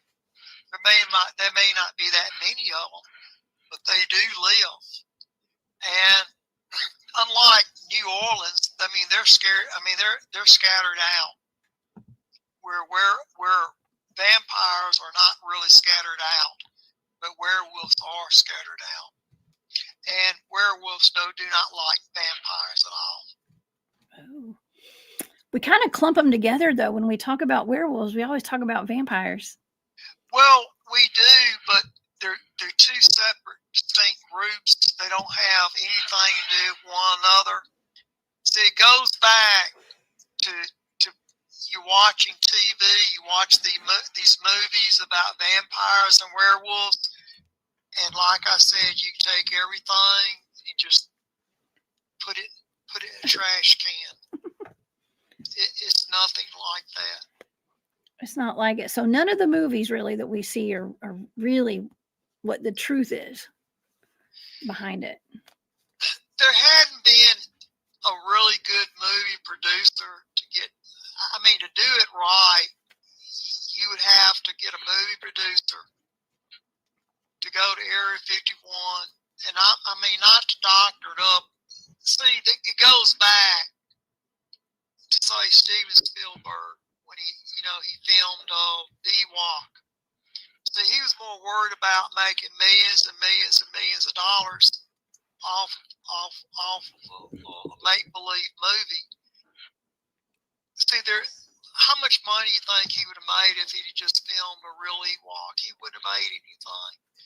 So he's got to make up a story for the Ewok and make up all these other characters. Oh man. Well, they made some pretty good movies though. I love the Ewoks movie, and that's one of the wonderful memories I have with my brother who passed away almost 20 years ago now. When we were kids, he and I and my sister, we used to love the Ewoks movies, and to know someone who actually has hung out with an Ewok, a real one, that's pretty cool. Well, the thing is, Jessica, is that we only get a glimpse of things like I think the last show that me and James Rink did was we did we opened up an OX file on Jeeper Creepers. You know what I mean? Yes, I saw that. That was wonderful. Yeah. What can you tell the audience just briefly what you talked about with Jeepers Creepers on James's show? Well, I did part 1 and part 2. It's on YouTube. If you just type in Jimmy Paine, Jeeper Creepers, it'll come up. I knew Trish and Derry. They were the 2 young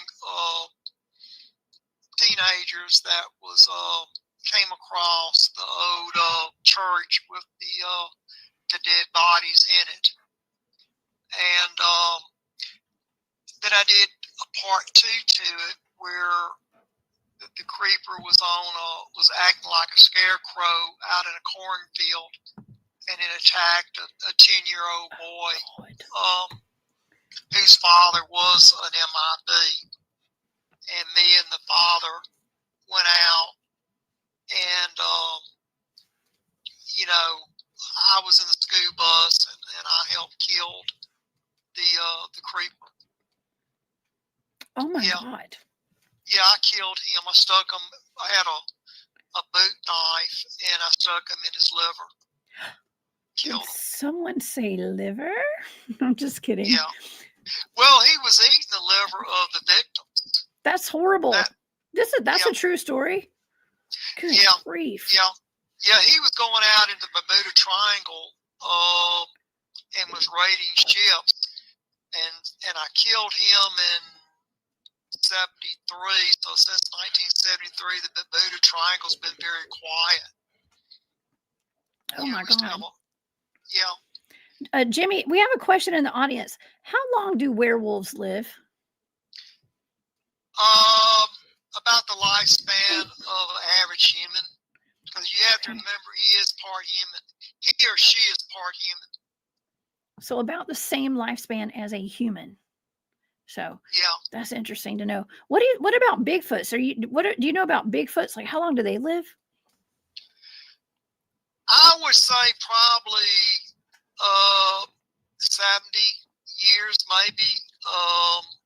You have to remember they live in a harsh environment. They don't live in any they're exposed to the weather a lot. Now, we did a show on Harry and the Hendersons. We did. I did a show with you on that with James. Yeah. Yep. I knew Harry. In fact, I was the one that had to go back out and help him get repatriate him back into his group, bring him back to where we could let him loose. And in the movie it said it happened in Seattle, but it was really it happened in Portland. Portland, Oregon? Yeah, but it happened on to the northeast of Portland. It didn't happen in Portland City. It happened to the northeast of Portland. Oh, A little community out in the middle of nowhere. Where it happened at. We have another question from the audience from Urso. He says, does silver really affect them? Does silver affect werewolves? No. No. That is that it goes back. It's just legend. Now, you have to remember that the church usually use silver. Okay. Now, I do know they use silver. They used to get silver nails and nail the windows shut for the vampires. Now that there's the history of that. But they've never used silver as far as trying to kill a werewolf. You see that in films where they get a silver bullet. That's just fiction.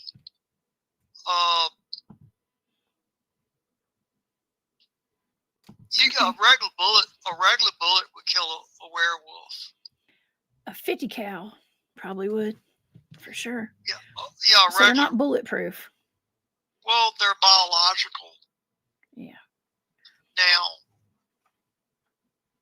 I mean, maybe if you shot him and he turned human, and then he went back to being a werewolf, he could heal himself when he try to regenerate. You know, when he's going from a human form back to, you know, a werewolf, he may be able to heal himself. He went back through the cycle. But if he didn't go through the cycle, you could kill him or kill her. Oh my gosh. Well, I don't want to hurt anything unless it tries to hurt me. Okay. So, but it's always good. Listen, I'm that girl that wants to know where the soft spots are in case I need to take action. You know what I mean? If something's coming at me, I need to know where to aim. Okay. So, well, you know, look, you could have a female that come up to you and she could babysit your son, you know what I mean? Mm-hmm. And then leave the house and late at night turn into a werewolf. And then the next morning come back to your house and be the same person. Yeah. Yeah. Well, I'm going to have a werewolf security team for my son and I here in the next few years. I'm manifesting that. Okay.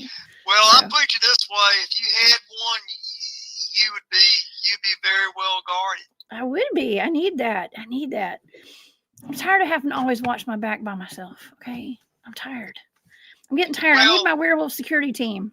Well, werewolves are used by the military.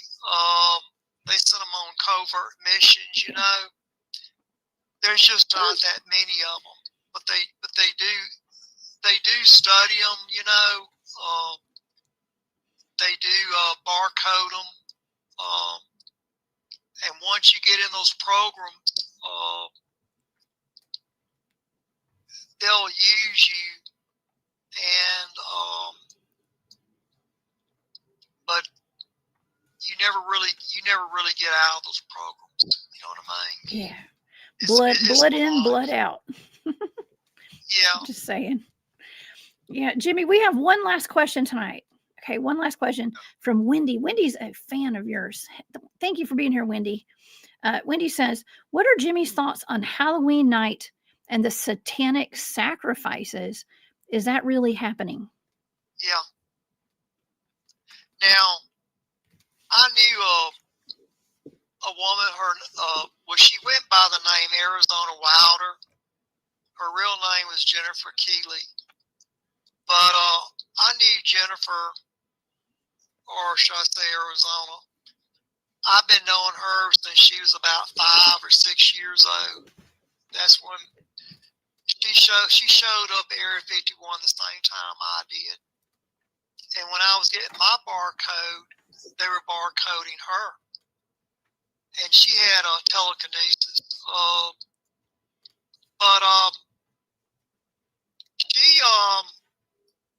She did a lot of lectures with David Icke till her and David Icke had a falling out. And but if you type in Arizona Wilder on YouTube, you may still be able to get some of her videos up.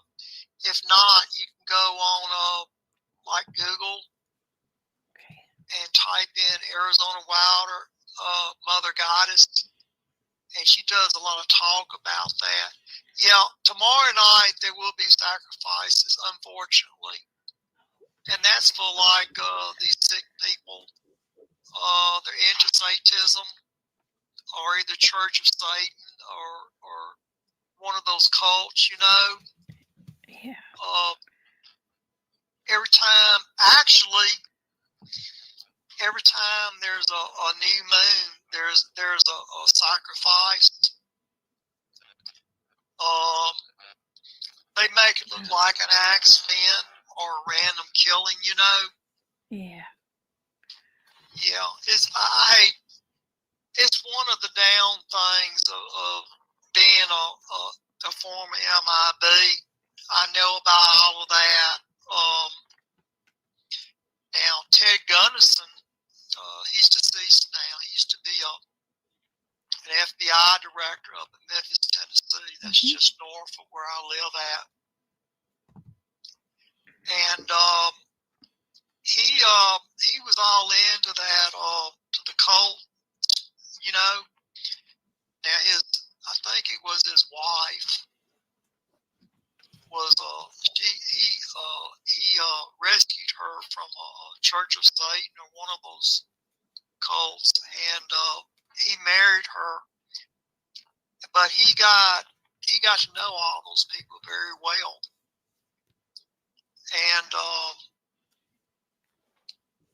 you know, like I said, there's a lot of sick people in this world. Oh yeah, that's why I need my security detail pronto. Well, you know, the more that you know about it, the more you become, people become aware of you, you know. And then, you know, like I said, you get a crazy, somebody that is not all the way right in their head, you know. They'll try to harm you or harm somebody you love. That's the reason why I go. I have several names I go by. I just use Jimmy Paine because, you know, that's just one of the names I use. I've used the name Dallas, John Rambo. You know, I've used Dutch. I've used so many different names that nobody can keep up with me. Yeah. You just reminded me of something, Jimmy. When I was in college, I used to tell guys I used to tell guys that I didn't want to give them my phone number. I tell them my name was Velma. I just remember that.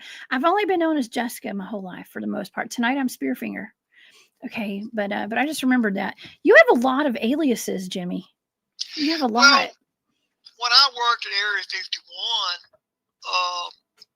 we used different aliases when we move about in the country because we don't want people to know who we are, you know. You know, I'm not a spy. I'm going to say it. I'm not a spy. I know about spies. I've slept with spies. Uh-oh, Jimmy, spilling the tea tonight. I'm not a spy. I'm MIB. That's the difference.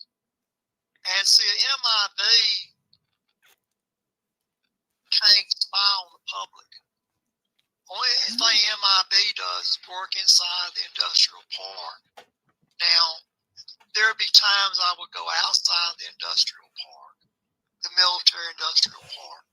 If there's a flying saucer that goes down, I would go to where the flying saucer's at to retrieve it.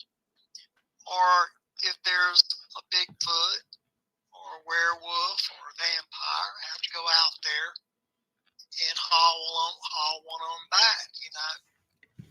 What do y'all do with them, Jimmy? Whenever you're called out to go take care of one, do you get called out when they're harming humans, or what? Well, it goes back, Jessica, because all the drugs and such, you know, sometimes they'll get into, you know, doing some drugs, And I have to go out there, and usually they'll just come on back without a fuss. There are times I have to arrest one of them and bring them back. Arrest. So you arrest them. You don't shoot them and then tag them and bag them. I'm just saying. I know that's terrible to say that. But. With the creeper, I did have to kill him. Jeeper creeper. I did have to kill him. Okay. There's no way that I could have put handcuffs on him. We don't have a set of handcuffs that could hold him. I've handcuffed vampires and brought them back. You know what I mean? But oh man, the MIBs do, and this is what I'm going to say. Now, James Rink had a gentleman on, I'm not going to name his name. He had a gentleman on his show not long ago that claimed to be an MIB and was going around, talking. I don't know this gentleman. He's not an MIB. I know who the MIBs are. But MIBs don't spy on Americans. Now, if I'm in another country like Vietnam or Cambodia or Laos or something like that, well, yeah, I might do a little counterintelligence work. But I'm forbidden to do that in the United States. The only time I use an alias name in the United States is when I'm going from point A to point B, and it has nothing to do with what you do or what religious or political beliefs that you believe in. I'm only going to either retrieve a flying saucer or retrieve an alien or some type of a hybrid human. And I'm going straight back. I have nothing to do with the FBI or CIA. I know about the CIA, but what I'm saying is I'm an Area 51 technician. That's where I'm going back to. But MIBs do not spy on Americans. We do not spy on Americans. Now, if I'm outside the country, yeah, I do a little bit of espionage work, but I will not do it on American soil. So Jimmy, if I wanted to become an MIB, would I be approached, or should I go apply somewhere? Well, I never did apply. It just, with me, because I had encountered an extraterrestrial very young in life. You have to remember, I was only like about 5 years old when I encountered an Ewok, playing with an Ewok. So I was taken to Area 51 and put in isolation for about a week. I had a little scratch on my arm where I had scratched my shoulder on a rose bush thorn. And they had thought Mo had scratched me, playing with me. And so they didn't know what kind of disease that these creatures carry. So I had to be brought to Area 51 and put in isolation. And when they realized that I didn't catch anything, that I was immune from it, and that I wasn't frightened of extraterrestrials and other extraterrestrials, I was starting to see other extraterrestrials coming around. So the men in black saw something in me, and they, if you're going to replace the MIB, you got to start very young. Now, MIBs were created in 1947 after the Roswell incident. So when I was, I think, 1961, 62, late 1961, early 1962 is when I had my encounter. But the men in black saw something in me. This is before the computers were out. Okay. You have to train replacement very young. So from 1947 to 1962, those men had to train someone to replace them. So what they did, they picked me. And I would spend all my time, particularly my summers, out of Area 51. And I grew up out of Area 51, between there and Camp Hero. And I specialize in propulsion systems, back engineering the propulsion system on flying saucers. I, test lasers. A lot of the stuff that you take for granted now, the computer, the actual computer came out of a flying saucer. Fiber optics that you, like our internet is running on tonight. Yeah. The fiber optic cable came out of a flying saucer.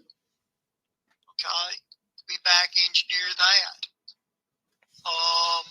Night vision, we back engineer that. That came out of a flying saucer. So I've actually handled the wreckage of the Roswell crash, and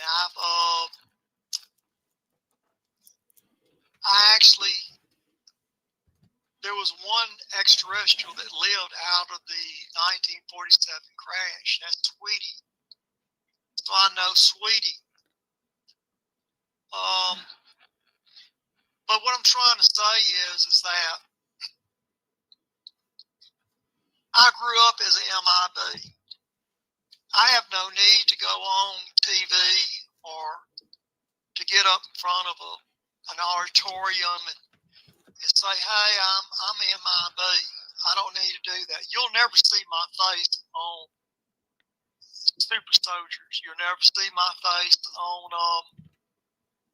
your show. Okay? I have nothing to prove by it. You'll never see a book by me for sale. Okay? So, when, people go out and they attack me, just like I think me and you got mentioned the other day along with James Rink. There was a young woman, a lady. She has a group called Fractured, and she had a picture of Jimmy Paine up, and she said, Jimmy Paine, the obvious liar. That wasn't me. That's a picture of some other guy that she mistook me for. So here we have a researcher that crossed up their research and put the wrong person up. She tried to dox me, is what she tried to do. And I've never met that woman, and she's confused me with somebody else. So why, that's the reason I use the name Jimmy Paine. Well, Jimmy, people are always going to be trying to dox you and come after you and expose you. It's just a part of, being a whistleblower, basically. Well, I'm not a whistleblower. I'm gonna say that. Okay, maybe not now, a whistleblower. I'm kind of a teacher-like. I'm in a teaching mode tonight.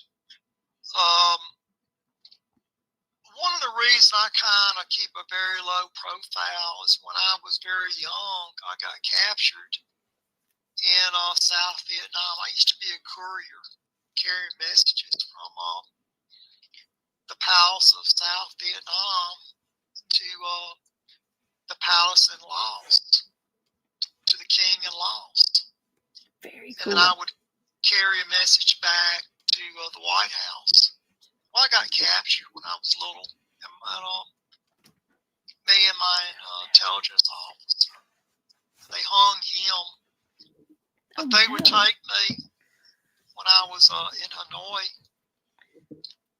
and they would take my I didn't have no shoes on, and they would hold my feet in the table, and they would take a wood stick and beat the bottom of my feet to their blood. and then they would take rope and tie it around my arms, my wrist, and take a metal rod and stick between it and tighten it up like a vice and cut the circulation off on my hands. And then they would take and put me in about a 3-foot or a 4-foot metal box, made out of tin out in the sun, and make me sweat. And then, like take a generator and connect wires to me and electrocute me. I was electrocuted when I was in Hanoi prison. And so I learned very early that I was expendable.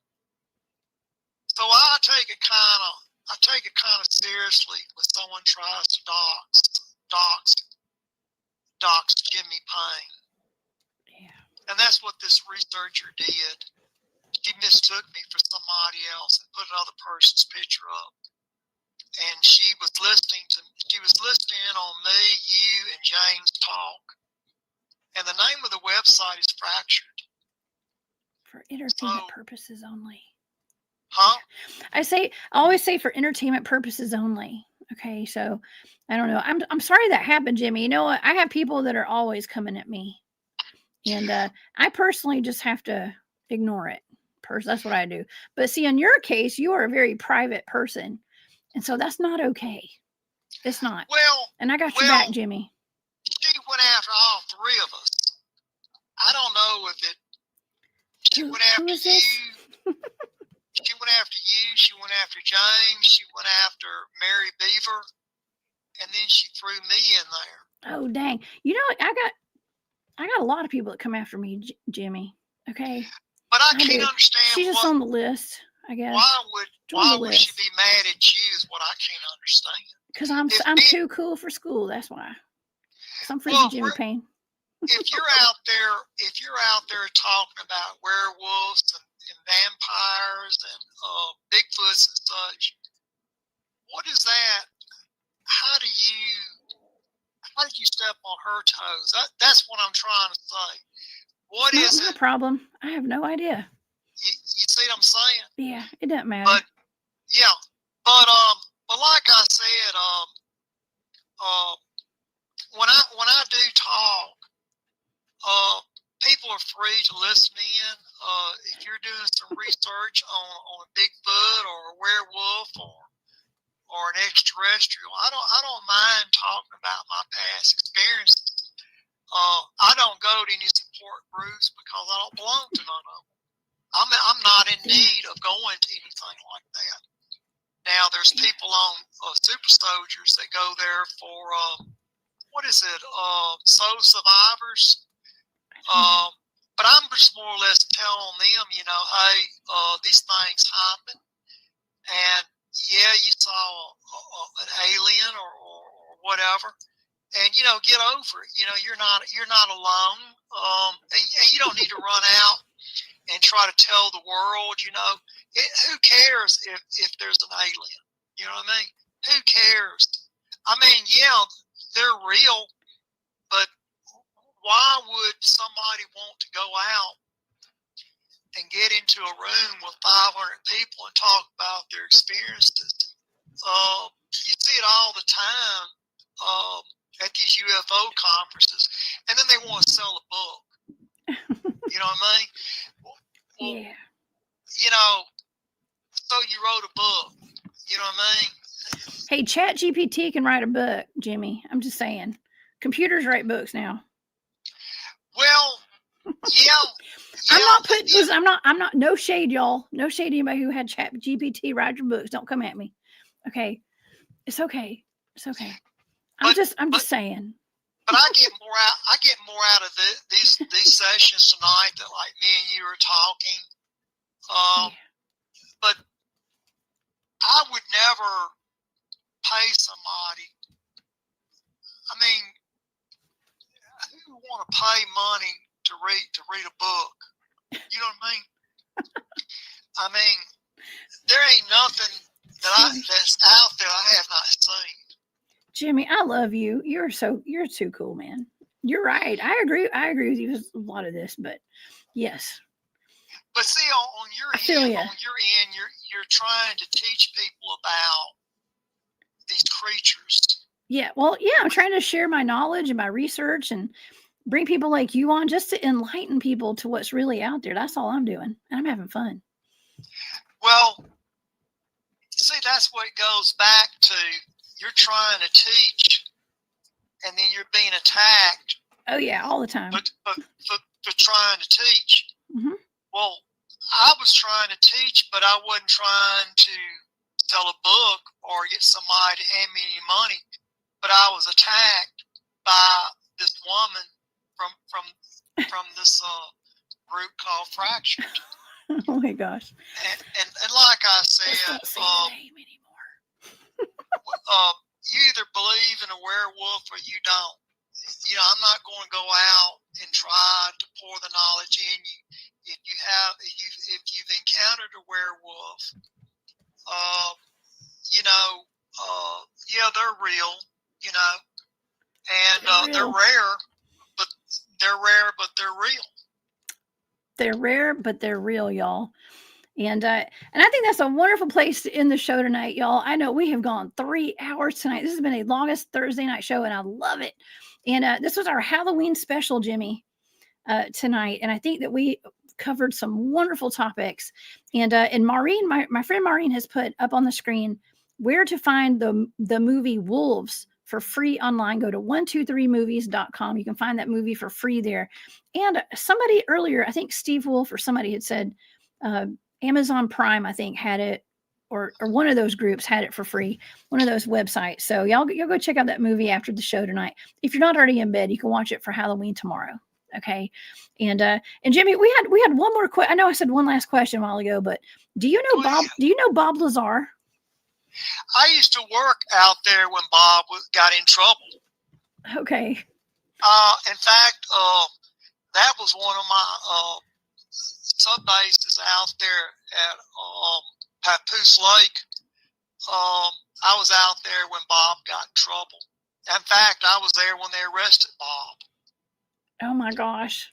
Yeah, I know Bob Lazar. Well, that was one of the questions that we had in the chat. And so that's the last question of the night, Jimmy. Will you please come back and hang out with me again one day soon? I love to hang out with you. I'll tell you, I like to get, as soon as we get our internet straightened out over here tonight, I'm sorry I couldn't get on the internet tonight and go through the movie like we usually do. But because of the internet problem tonight, that's why we did a little bit different tonight. Yeah, I love to do some more with you. I'm trying to get James to let me do the Amityville horror, and I want to do Amityville because there's a lot of stuff in Amityville about the Montauk girls, what it's really like. And I love to do a movie on Soldier that's going to tell a lot about what the Montauk boys were like. You know, there's nobody left to do this because most of the people from Montauk have died out. Mm-hmm. And I'm one of the very few left. And so I'm going to go into a teaching mode and make this available to the public. And then maybe 20, 30 years from now, somebody go out to Montauk and find these graves of these young time astronauts and put a marker up, you know, because we have about 150 boys that are buried out at Camp Hero in unmarked graves, and this is my way of honoring them. But thank you so much for inviting me on tonight, Jessica, and we will be talking very soon. Well, heck yeah, that's what I'm talking about, Jimmy. I hope you have a wonderful Halloween tomorrow. I don't know if you're going to give out candy or dress up or what, but I'm going trick-or-treating with my kid tomorrow night. and watching my back for people who, I mean, that's a dangerous night, right? You said that there's sacrifices and stuff tomorrow night. Should we watch our back tomorrow night? I don't think you have any problems, you know. Yeah, I hope not. I would wear something reflective if I was you. You know, reflective armband or something like that. We have glow sticks. Glow sticks, that's Yeah. good. Or a laser, one of those Star Wars lasers, you know. We're gonna take our Yes. lightsabers. Yeah, lightsabers, Yeah. what they've got. And y'all just enjoy life because before you know it, your little one's done grown up, and God, you know that's you right. miss out on all the fun. That's right. That's right. Yeah, he's already getting bigger than me. He's 11, so there's not too many more years of trick or treating left. Okay, so we're gonna enjoy it. We're gonna soak it in tomorrow night. I would, and eat all the candy you can, because after that, you know, you won't want any more candy after that. That's right. I get the Reese's Buttercups. Okay. I want the little corn things, the little triangle corn things. I always like them. Oh my gosh. Yeah, those are okay, but I do like the Reese's Buttercups. That's what I like. Reese's. Yeah. Well, be sure to have a Hershey bar if you walk up on a Vulcan. You know, I gave my first Vulcan girlfriend. I gave her a Hershey bar, and wow, did she lay something on me? She kept going through that 7 years of heat, and that Hershey really got her going. You know. Oh my gosh, Jimmy, you stop it. Oh my gosh, you are Yeah, so. I you spilled the tea. had a Vulcan girlfriend, and I tell you, it's probably one of the few loves of my life. You know. Oh man. Well, I love them all. I bet you do. I bet you do. And this is for entertainment purposes only. Thank you, C. Duke. Yes, it is. And this has been too fun, Jimmy. I really do appreciate you. And I want to thank you so much for being here. And I want to thank everybody in the audience tonight. Thank y'all for being here and for hanging out with us tonight. And I want to thank everybody who gave super stickers with Nathan and Maureen and Margaret and Larry. Thank y'all so much for that. And thank you to all my moderators for sticking around for 3 hours tonight. This has been a fantastic show, y'all. And I hope that you guys have a wonderful, wonderful Halloween tomorrow. And please stay safe out there, y'all.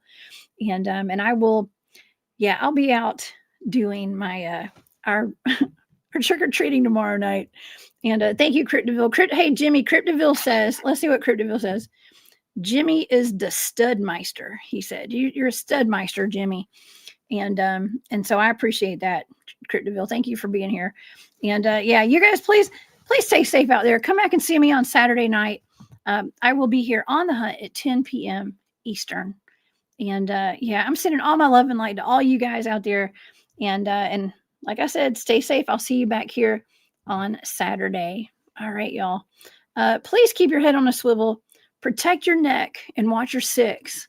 And keep an eye on your kids, y'all, especially for the next couple of days. And I'll see y'all Saturday. Bye.